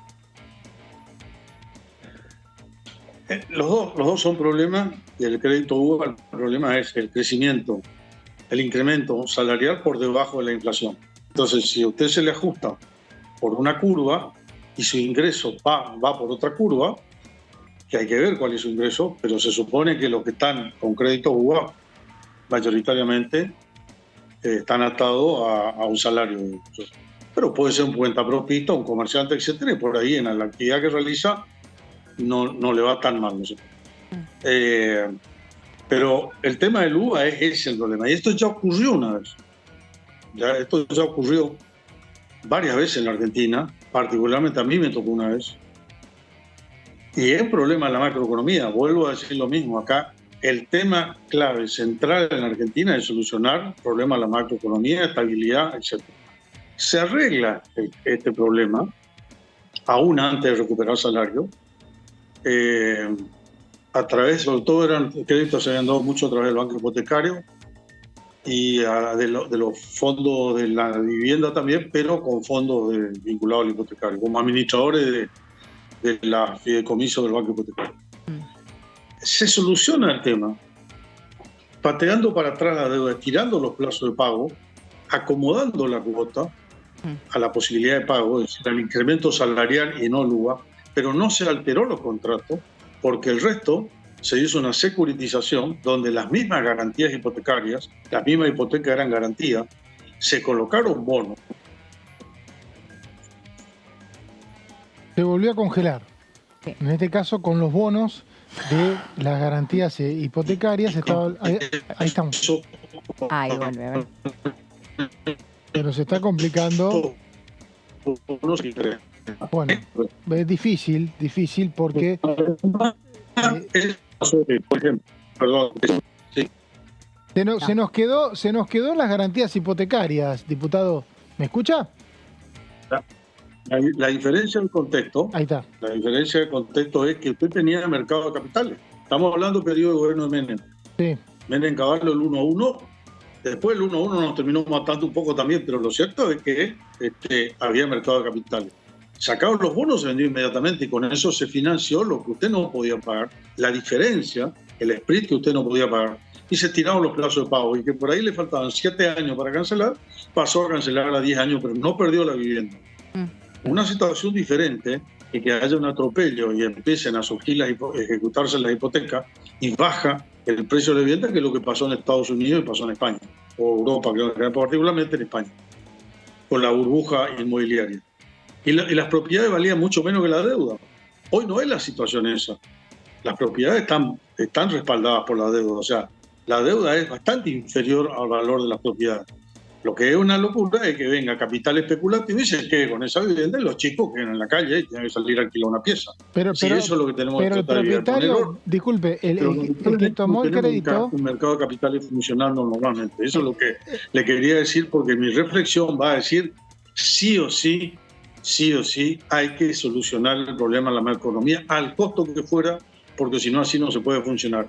Y todo este tipo de problemas son problemas por un mal funcionamiento de la macroeconomía. El tomador de crédito para vivienda única nunca en su vida útil va a poder hacer un negocio inmobiliario.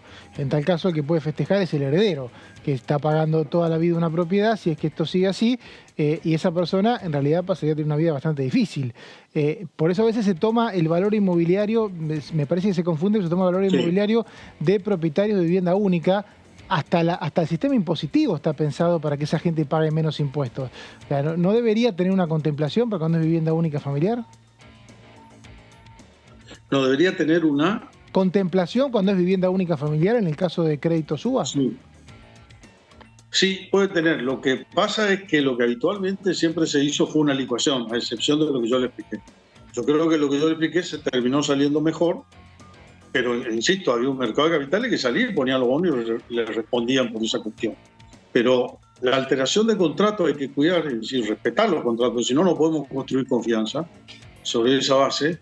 Pero lo que hay que evitar es una corrida que de golpe entre una depresión de los costos, de los valores de la vivienda. Y contemplar la situación, sí, pero de última se pagará más tiempo. Pero el tema es tampoco entrar en una licuación que por 700 mil usuarios o beneficiarios del sistema, los 46 millones de argentinos paguen sobre esa cuestión. Se supone que eso es lo que se trata de cambiar, pero sí tiene que haber Estado interviniente para evitar que pase lo que pasó en estos países, que me parece que no es bueno lo que pasó. Lo que pasó en lo que más conocemos, no son los únicos países, pero por un lado Estados Unidos y por otro lado España. Estados Unidos salió rápido. España le costó mucho más tiempo salir y todavía no terminó de salir. Y hay gente que tenía vivienda que la perdió, chao, no la recupera más. Porque encima las viviendas, que se las sacaron por 2 pesos, ellas tomaron de nuevo un valor más o menos, no igual anterior a la crisis, pero un valor más o menos parecido. Diputado. Pero es fundamental que tuviéramos como fue la solución en aquel momento. Me acuerdo bien, Rojo era presidente del Banco Hipotecario, se instrumentaron las medidas, que fueron bastante razonables, y se lo digo como usuario de aquel sistema, en el cual, bueno, me llevó más tiempo, pero uno pudo salir y terminar y no perder la vivienda. No perdimos, ni hubo corrida, ni depreciación de valores, no hubo nada por el estilo. Diputado Jorge Vara, diputado de Corrientes y de la UCR, obviamente, le agradezco muchísimo el contacto. Perdón, la pregunta. No, que le agradezco mucho el contacto. Lo estoy despidiendo en este momento. No. Le agradezco mucho también el esfuerzo de la conexión. Disculpe por la comunicación, pero yo estoy acostumbrado a actuar con la NOU, la tengo acá, arriba de la NOU, pero no encontré el cable. No importa, igual se pudo entender. Me lo llevaron los chicos, así que la voy a... Estos chicos, ya lo van a encontrar. Le agradezco mucho, diputado. Muchas gracias. Bueno. Diputado Jorge Vara, de la UCR de Corrientes, protagonista de la Comisión de Agricultura habitualmente, y también se explayaba sobre lo que él considera tiene que ser una salida virtuosa de cualquier sistema de créditos hipotecarios que tenga algún problema en la capacidad de pago. Ahora nos vamos, ¿les parece a ustedes, a la columna de Marcelo Alasca? Dale. Ay, hola, Alac, ¿me escucha? Hola, sí, ¿cómo están? Estaba reemplazando Horacio hoy, pensé que había una presentación, así, Vítores ahí de, Alac, viene Alac, no, estaba en la oficina ahí esperando. Marcelo Alac, que es protagonista, yo voy a seguir viéndolo y me voy a acordar de esos meses tan difíciles de la pandemia, donde era uno de los médicos que tenía que experimentar día a día qué hacer. La verdad que siempre lo voy a ver y me voy a acordar de esos días, ¿no? Seguramente hoy tiene otros temas, pero... Bueno, esperemos que te traiga otros recuerdos en el futuro cercano. Bueno, sí, claro, un recuerdo difícil haber estado en esa, casi una guerra para los médicos, pero bueno, yo lo veo y claro, me acuerdo de lo complejo que fue y de cómo le ponía el cuerpo, ¿no? a esos tiempos. ¿Pero qué se trae hoy? A ver, claro. Marcelo. Mira, tomando esto último que acabas de decir, la pandemia nos puso en una posición donde el dramatismo de la situación frente a lo desconocido y la elevada mortalidad que había, enseguida la gente empezó a tomar conciencia y decían, vamos a escuchar a los médicos porque hay que ver qué es lo que tenemos que hacer, ¿no? No nos pasa lo mismo con la enfermedad cardiovascular en general, con las enfermedades no transmisibles. Las transmisibles, cuando aparecen, son así, son focos pandémicos, lo sabemos a lo largo de la historia. Tomando esto mismo que vos ponías como intro, ¿no? La verdad que todas las enfermedades crónicas, nos cuesta mucho hacerle entender a la gente la importancia que tiene el controlar determinadas instancias de su vida, cosas que puede hacer. Hoy yo les proponía que conversáramos un poco acerca del ejercicio. Esta es la Semana Mundial de la Salud, con un par de eventos que hay en la semana a nivel internacional, y nosotros tenemos uno también en la Cámara, que ya te voy a contar, pero básicamente tiene que ver con el ejercicio como estrategia de lucha contra el sedentarismo, ¿no? Sí. La verdad, me parece que es un tema que se lo aborda poco, pero me parece que está bueno que lo podamos discutir. A mí me pasó algo, mira, te voy a hacer una intro te la voy a dejar picando para que hagas el gol. Me pasó algo hace un par de años que un chequeo médico me dio colesterol alto y bueno, a partir de todo lo que vio el médico dijo, vos tenés colesterol alto pero haces actividad física, porque no sé qué tenés alto, bajo, no recuerdo el detalle. Si no hicieras actividad física no te atendería. ¿Cómo no me vas a atender? ¿Que me dejarías? Me dice, no, porque el que no hace actividad física no tiene arreglo para este tema. Y cree que puede tenerlo y me mete excusa, entonces me cansé y no los atiendo más. Si no pueden hacer actividad física, aunque sea 1 hora al día, 3 veces por semana, quédense como están y vean qué les depara el destino. No sé si exageró esa doctora que me atendió, Marcelo, ¿qué dice?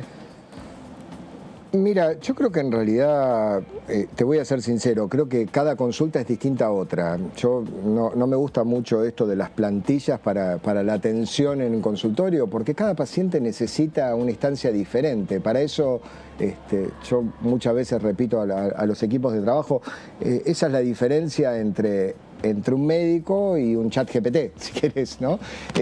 Digo, tenés que armar justamente una consulta de acuerdo a la necesidad que tiene el paciente.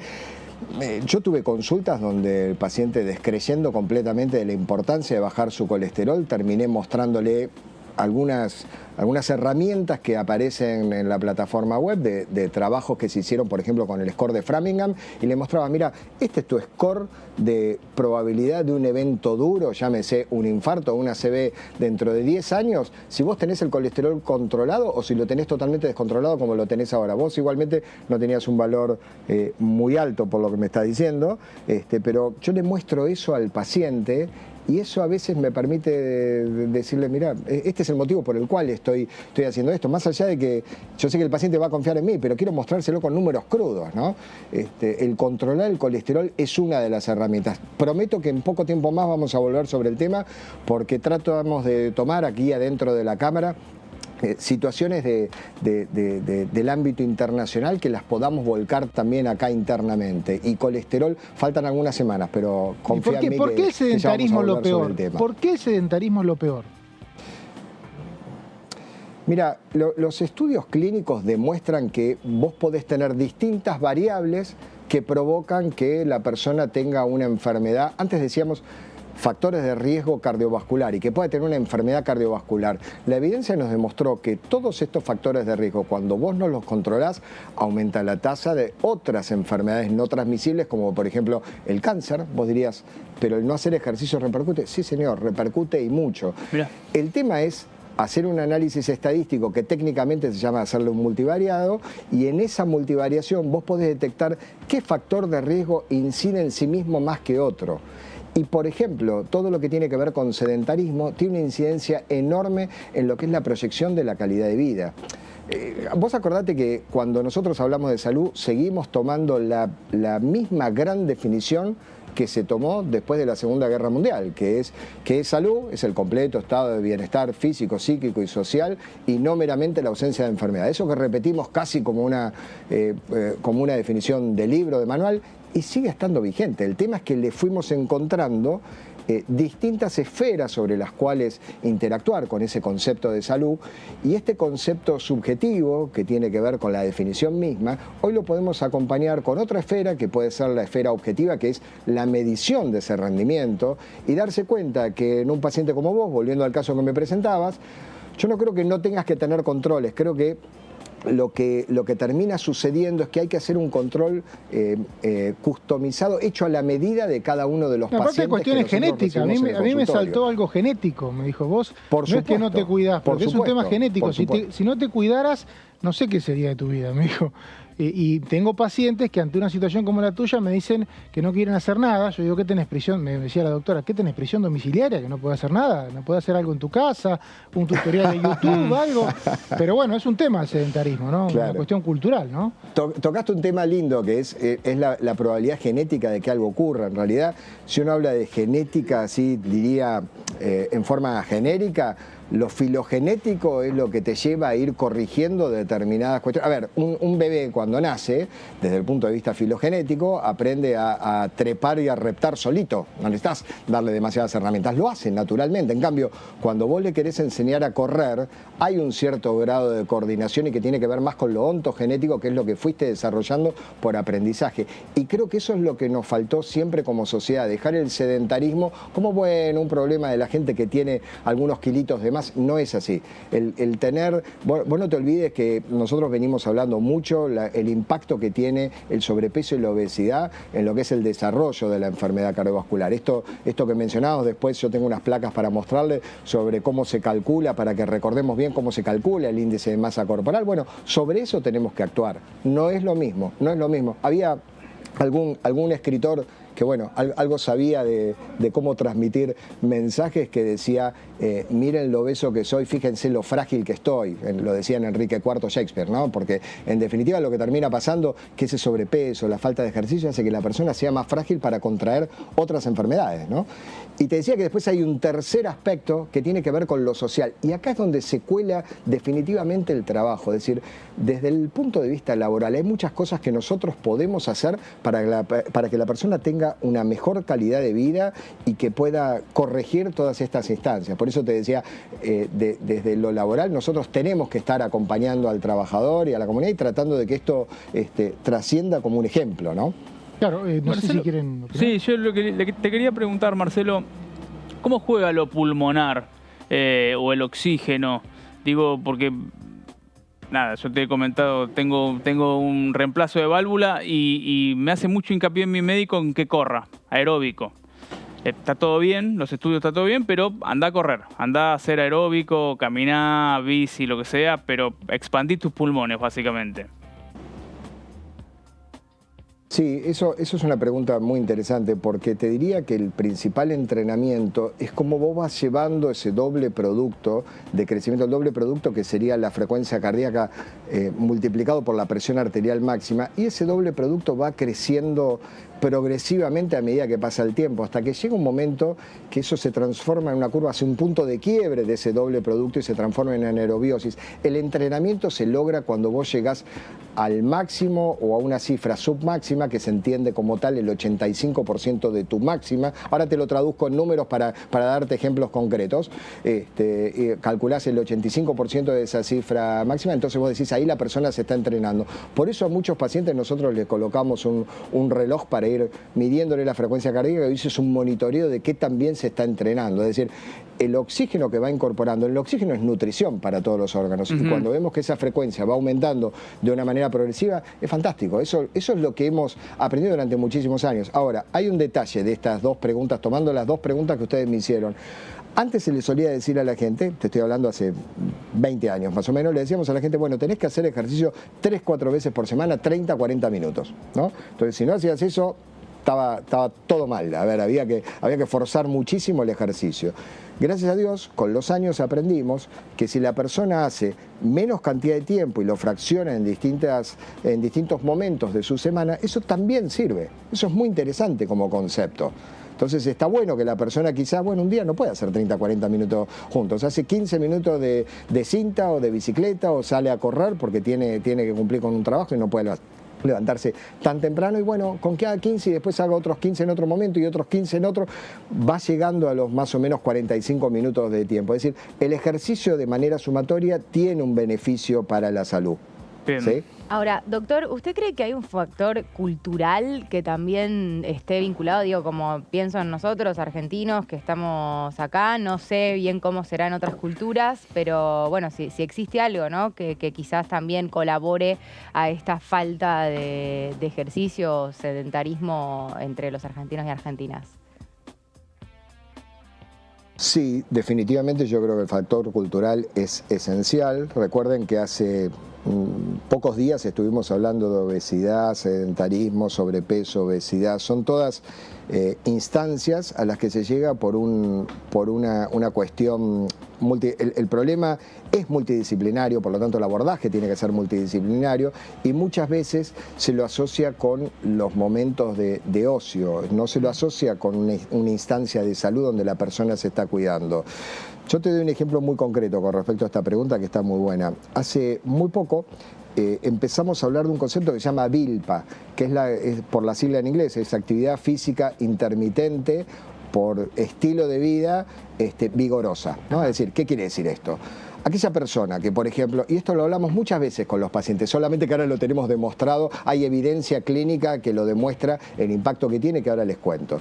Nosotros muchas veces le decimos a los pacientes, vos estás yendo a tu trabajo, tenés que entrar a las 9 de la mañana. Te pido por favor que trates de llegar 8:30, 9 menos 20, muy cerca de tu trabajo, y bajate 15 cuadras antes o 15 cuadras después y hace una caminata rápida hacia tu trabajo. Vos me dirás, pero no lo puedo hacer porque llego todo transpirado. Ok. Cuando vas a llevar papeles, yo recién estaba viendo en nuestra intranet que decía que había algunos ascensores que estaban con dificultades, me generó como una sonrisita un tanto socarrona porque digo, esto nos ayuda a que la gente utilice las escaleras, ¿no? Sí. Para aquellos que no tienen un problema traumatológico, es decir, todas aquellas instancias que vos puedas colar, ese sería un poco el concepto, durante el día, haciendo un ejercicio que no tenías calculado. Y estamos hablando de ejercicios de 1, 2, 3, 4 minutos, no más que eso. Fíjate qué grosero que suena cuando uno dice, pero ¿tanto impacto tiene? Sí, tiene mucho impacto en términos de, escuchá lo que te voy a decir, mortalidad general, mortalidad cardiovascular y morbimortalidad, es decir, enfermedad y mortalidad vista en forma en conjunto, entre un 26 y un 48%. Es tremendo el impacto. Y esto te lo estoy diciendo con estudios que hubieron, en este sentido, de 25.000 pacientes, de 35.000 pacientes, con edades medias de 60 años, con lo cual estamos hablando de población que progresivamente se irá enfermando de su corazón, porque el envase que traemos claramente termina con una enfermedad cardiovascular, y justamente lo que tenemos que hacer es todas tareas para tratar de evitar que esto ocurra, ¿no? Marcelo, tenías una... En definitiva, lo que antes era ejercicio todo el tiempo, la realidad es que si vos podés colar ejercicio en tu día, es bienvenido. Ejercicio siempre, cuando puedas, pero siempre, digamos, ¿no? No estar con un bache de varios días en donde se pueda llegar a hacer algo esporádico. Es bueno eso porque algunas rutinas de los gimnasios a veces son 2 o 3 días muy intensos, y es verdad, uno pasa un bache a veces de varios días sin hacer nada y cuesta retomar. Me dijeron, Marcelo, que tenés algunas placas para qué bien. No, pero espérate, qué bien lo que acabas de decir del tema del gimnasio. Esto de VILPA, una de las cosas, uno de los fundamentos más importantes es este sistema que te acabo de decir de subir una escalera si tenés que ir a llevar documentos o estás trabajando o ir a ver un paciente, en nuestro caso, ustedes ir a hacer una nota. Esto justamente, una de las cosas que más énfasis le dan es que justamente es un trabajo es un ejercicio para aquellas personas que no son muy amantes del gimnasio. Si vos me decís, ¿es mejor ir al gimnasio? Sí, es mejor ir al gimnasio, pero es mucho peor el sedentarismo y no hacer nada. Es decir, el hecho de que puedas hacer pequeñas cuotas de ejercicio contribuye muchísimo a disminuir el riesgo cardiovascular. Me decías, tenías algunas placas donde nos ibas a contar un poco en números para que, por favor, si queda algún sedentario, las mire y abandone su condición, ¿o no?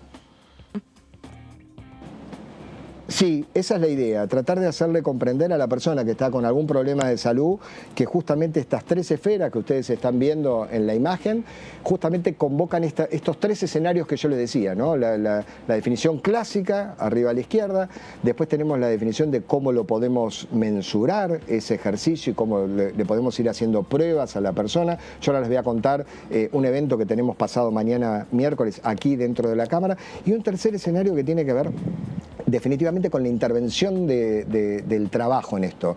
Nosotros siempre pregonamos que el trabajo se tiene que adaptar al trabajador, y parte de esto tiene que ver con que el ejercicio tiene que ser una estrategia donde nosotros mismos le estimulemos a la persona que utilice las escaleras siempre y cuando no haya problemas óseos que dificulten la deambulación, ¿no?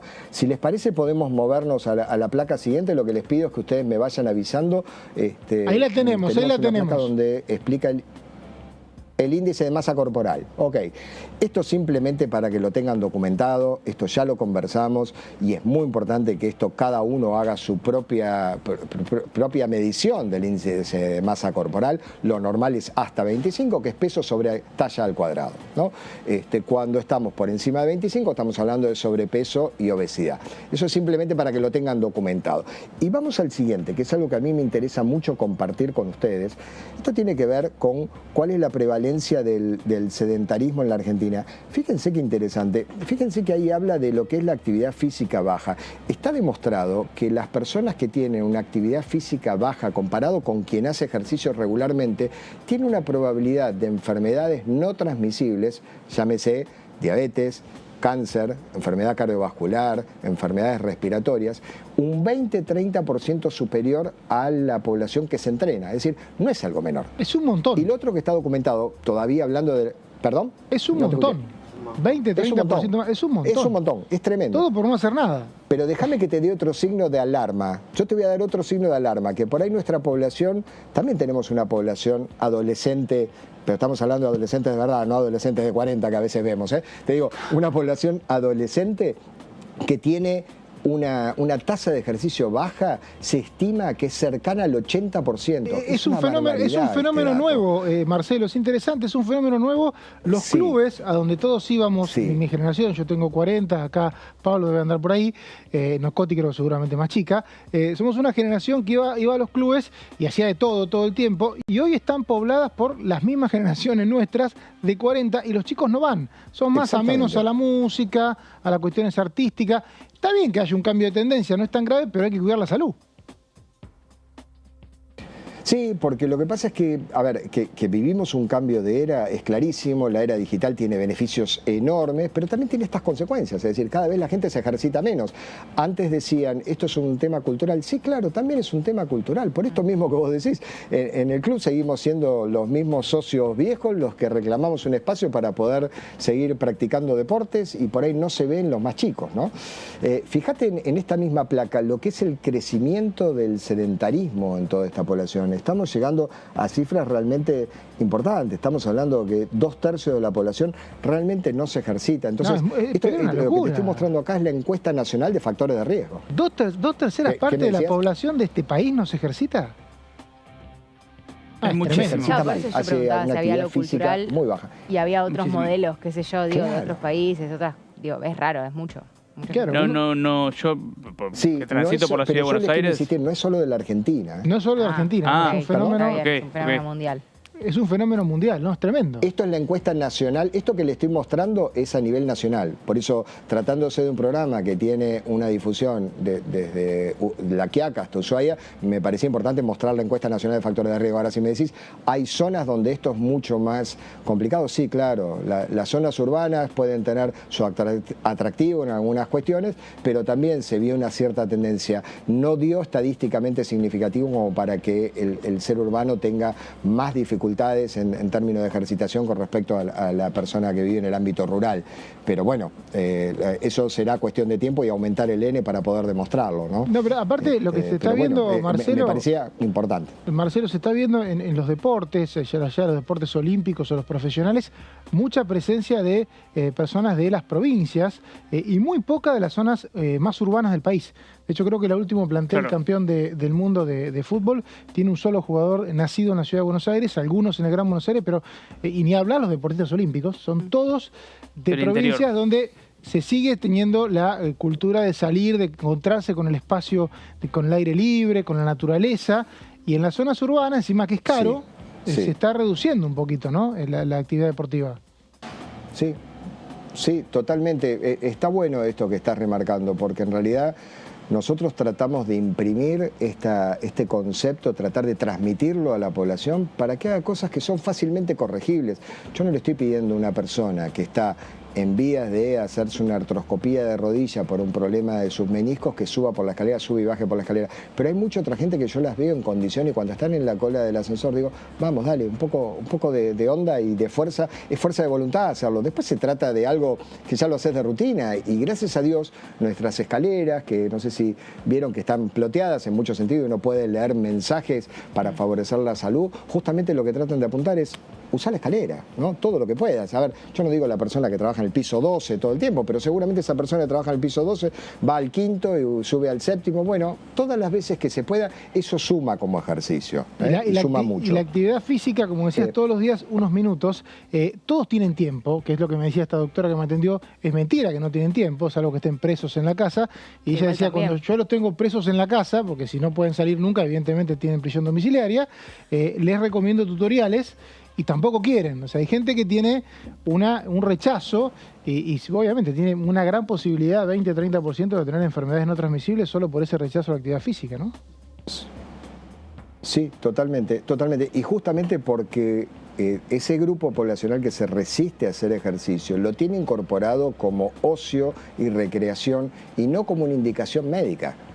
¿Sí? Entonces piensa, bueno, ¿cuál es el momento que me quede libre para hacerlo? Y cuando yo tengo tiempo libre prefiero tirarme a mirar una película o navegar en internet en lugar de hacer ejercicio. Las dos cosas son importantes. No estoy diciendo, a ver, yo soy un fanático también del cine, tengo muchos amigos que hacen cine y vivo discutiendo de arte con un montón de ellos, pero la realidad es que no compiten entre sí, al contrario, suman y muchísimo poder hacerlo, ¿no? Marcelo, ¿cuál es la convocatoria? Bueno, por eso justamente...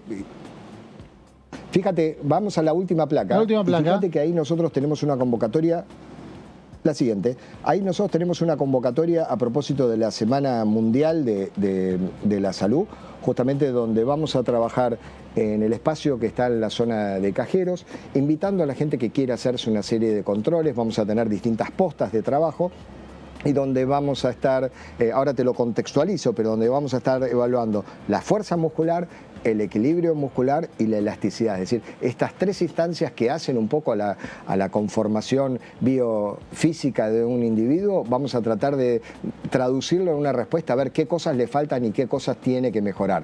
Vamos a tener una instancia de presentación donde se le va a hacer un brevísimo resumen de historia clínica con gente nuestra de la dirección médica y después distintas instancias donde se los va a ir evaluando con una institución amiga que hemos invitado, la RAFAM, que vamos a estar trabajando sobre estos tres polos. Y después, que es lo más interesante de todo, cuando termina, nosotros no dejamos que la persona se vaya y diga, bueno, ok, uy, sí, ¿sabés lo que me costó hacer este ejercicio de juntarme las manos por atrás de la espalda? Bueno, ¿qué quiere decir eso? Bueno, lo que vamos a hacer es una buena devolución y en aquellos casos donde quieran continuar las evaluaciones para iniciar actividad física, lo vamos a dejar muy encaminado. Es decir, vamos a tratar de aportar nuestro granito de arena a hacer entender que el ejercicio es una cuestión cultural y que hay que trabajarla. El hábito se crea una vez que uno repite estas instancias. No es que de repente uno dice, bueno, publica, ustedes van a ver en los tótems que tenemos en la cámara una serie de videos de cuáles son los beneficios de la actividad física. Nosotros no nos limitamos a eso. Salimos al campo, digamos, a salir a trabajar para que el trabajador comprenda que hacer ejercicio es algo saludable y puede prevenir, primero, puede garantizarle una vejez muchísimo más saludable y puede prevenir muchísimas enfermedades. Marcelo, gracias, la verdad muy interesante la convocatoria y que todo el que esté escuchando y sea sedentario tenga un poquito de culpa. Creo que lo logramos. Un poquito de culpa tiene que tener, era la idea. Muchas gracias, en serio. Muy bien, bárbaro.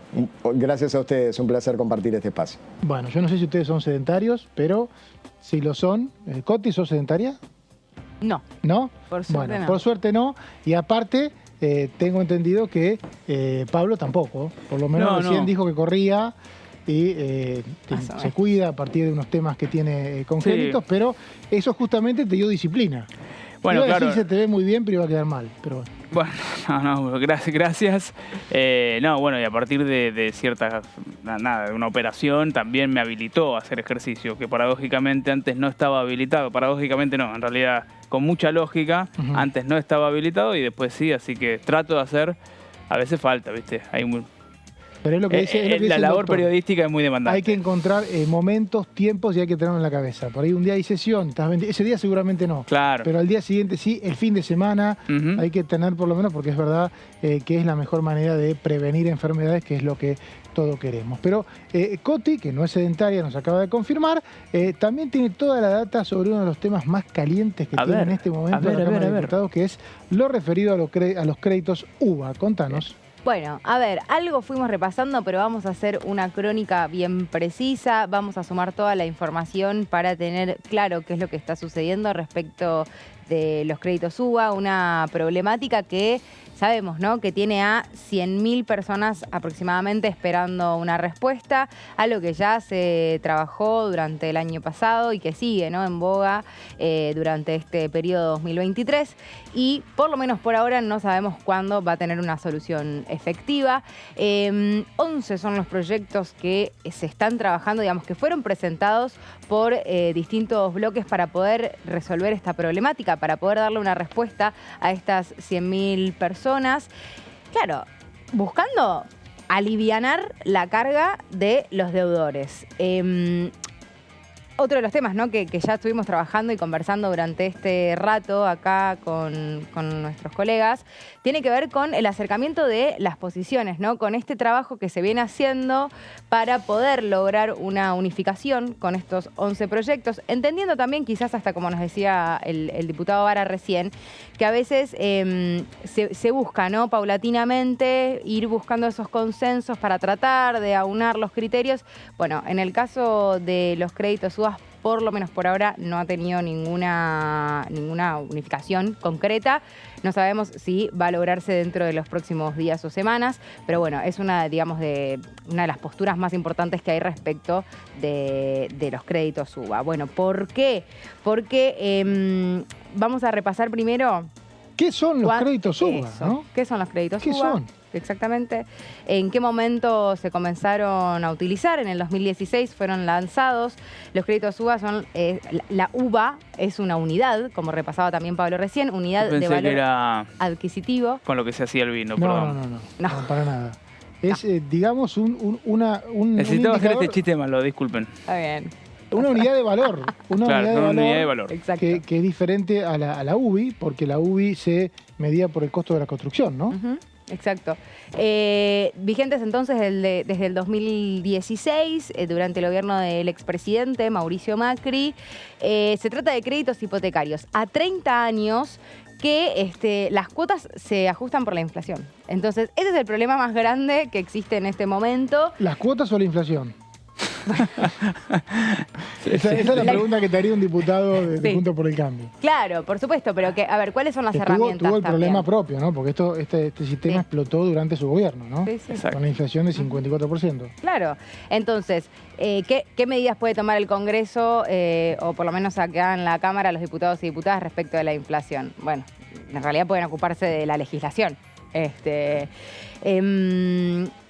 Entonces, repasando esta información, lo que sucede es eso, inflación muy alta, cuotas más altas. O sea, no hay un valor de cuota, sino que esa unidad de valor adquisitivo depende de lo que sea el valor que dé la inflación, que sabemos que está en una situación muy complicada, muy galopante, y lo vemos todos los días, todos. O sea, no necesitamos haber sacado un crédito UBA para enterarnos. Claro, lo que hace el deudor entonces es cada mes pagar un porcentaje del UBA que se convierte a pesos y así va achicando la cantidad de unidades que debe. Es decir, para poder comprarse una casa lo que hizo fue necesitar cierta cantidad de UBAs que se representa en cada mes en pesos argentinos en función de la inflación. Si la UBA crece el valor por la actualización por la inflación, más crece la deuda que vos tenés. Mejor dicho, crece igual, ¿no? Es proporcional, entonces debes más y debes más por una propiedad que ya tenés. Lo que decía recién el diputado es, bueno, pero la propiedad también vale más. Y bueno, ¿a mí qué me sirve si yo es la única que tengo? Claro. ¿No? Si es que es vivienda única, Claro. ¿no? Porque estos créditos fueron abiertos a todo el mundo, no necesariamente vivienda única. Volviendo un poco al repaso de lo que sucedió en la Cámara en el último tiempo, tenemos que decir que hubo un grupo de diputados que fue encabezado por el radical Julio Cobos, que había pedido una sesión especial, ¿se acuerdan? Que estaba pedida para el 22, ¿no? 22 de marzo. 22 de marzo. Y claro, medio ya sobre última hora fue medio minuto a minuto, se terminó decidiendo que se iba a hacer un plenario, ¿sí? Para tratar este tema en comisión. Entonces dijeron, bueno, listo, entonces corremos el pedido de sesión especial para tratar específicamente el tema de créditos UBA. 41 diputados y diputadas fueron quienes hicieron este pedido para el mes de marzo.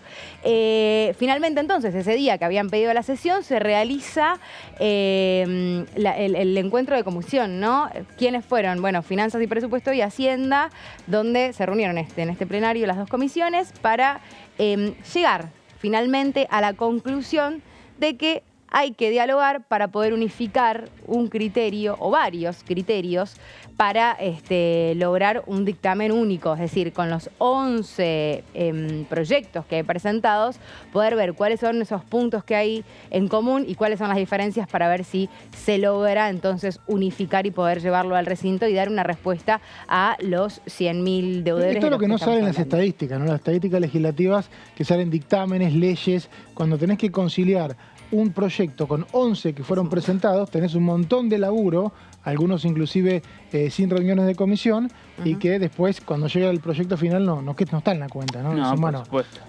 hubo un dictamen, tantas leyes se trataron, pero bueno, un apartado que hago.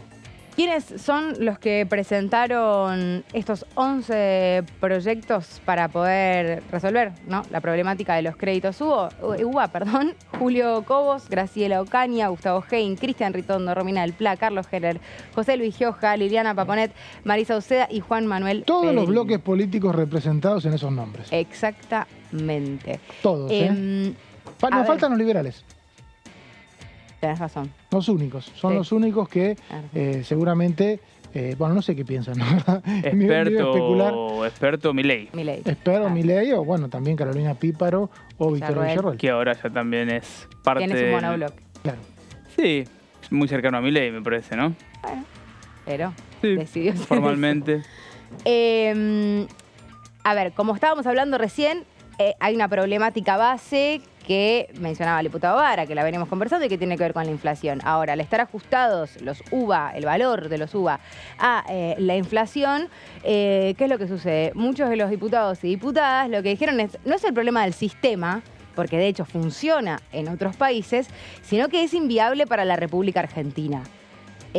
Tampoco vamos a decir que la inflación es una novedad de ahora. Está bien que los números son mucho más grandes, mucho más elevados, pero no es que éramos un país sin inflación hasta hace... De hecho, lo que dijo el otro día el jefe de gabinete es cierto. Somos un país que en realidad duplicó la inflación como tantos después de la pandemia. El tema es que nuestra base era 54%. Claro. Había sido, en 2019 fue la inflación más alta en 30 años en Argentina. Sí, y además... Por eso este sistema no cayó ahora, sino que cayó en 2019. Claro. Sí, y de hecho también siempre se menciona, y lo hemos escuchado más de una vez, que la Argentina también es un país con una inflación estructural, o sea, además de la duplicación a partir de la pandemia, la guerra y demás. Bien, al haber 11 proyectos, las iniciativas tienen sus matices, por supuesto, pero también tienen varios puntos en común. Vamos a repasar rápidamente algunos de ellos. ¿Encontraste consensos? Sí, hay. Hay consensos, a ver, tenemos que hablar, por ejemplo, de que la suspensión de las ejecuciones hipotecarias... La tienen todos, es verdad. Por un año están. Que la cuota hipotecaria por un mes no puede exceder el 30% de los ingresos actuales del deudor, es decir, ahora paga con un tope de 35%, la idea es que se lleve a 30%. Estos dos puntos, por ejemplo, coinciden en el proyecto que presentó Cristian Ritondo. Jefe del PRO, Heller, miembro de la Comisión de Presupuesto de Frente de Todos, y Hein, del PRO. Exactamente. ¿No? Es decir, acá vemos distintos bloques políticos, distintas posturas ideológicas y coinciden en determinados puntos.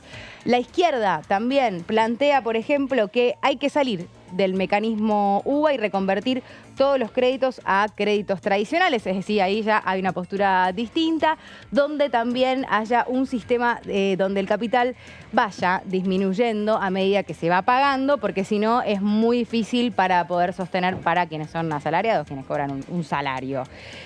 Por último, vamos a rescatar una postura disidente, lo mencionabas al principio, Mauricio, tiene que ver con Martín Tetaz.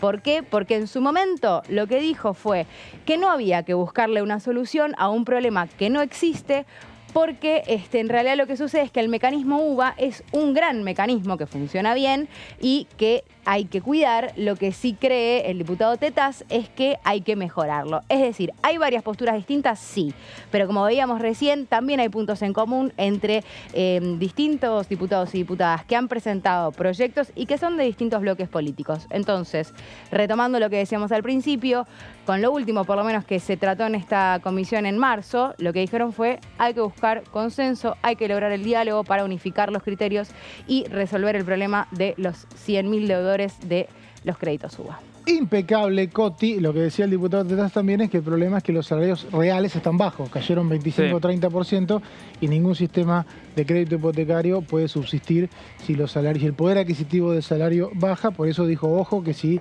se actualiza por salario, los salarios van a subir y puede ser que tengan más un problema que una solución. Quedó pendiente entonces la posibilidad de saber cuándo se va a reunir la Comisión de Presupuestos ya para buscar un dictamen. Coti les dio una mano a los diputados, les dijo algunos puntos en donde los 2-3 puntos de consenso ya son de acuerdo, pero por lo pronto no tenemos fecha.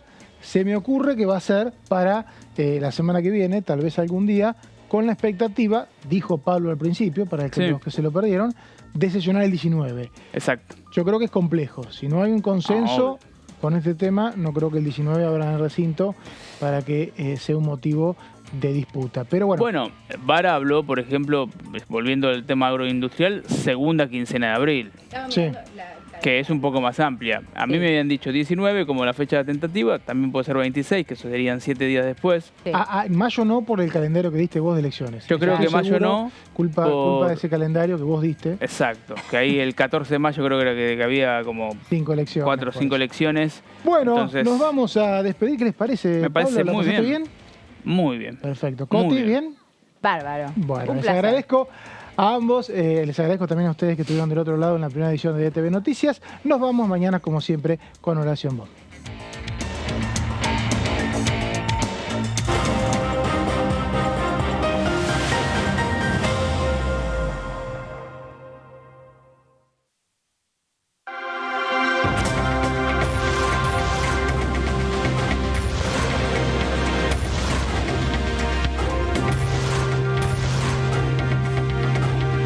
Ellos son tu voz en la segunda edición. DTV, el periodismo en el Congreso. ¿Cómo le va? Esto es el análisis por aquí, por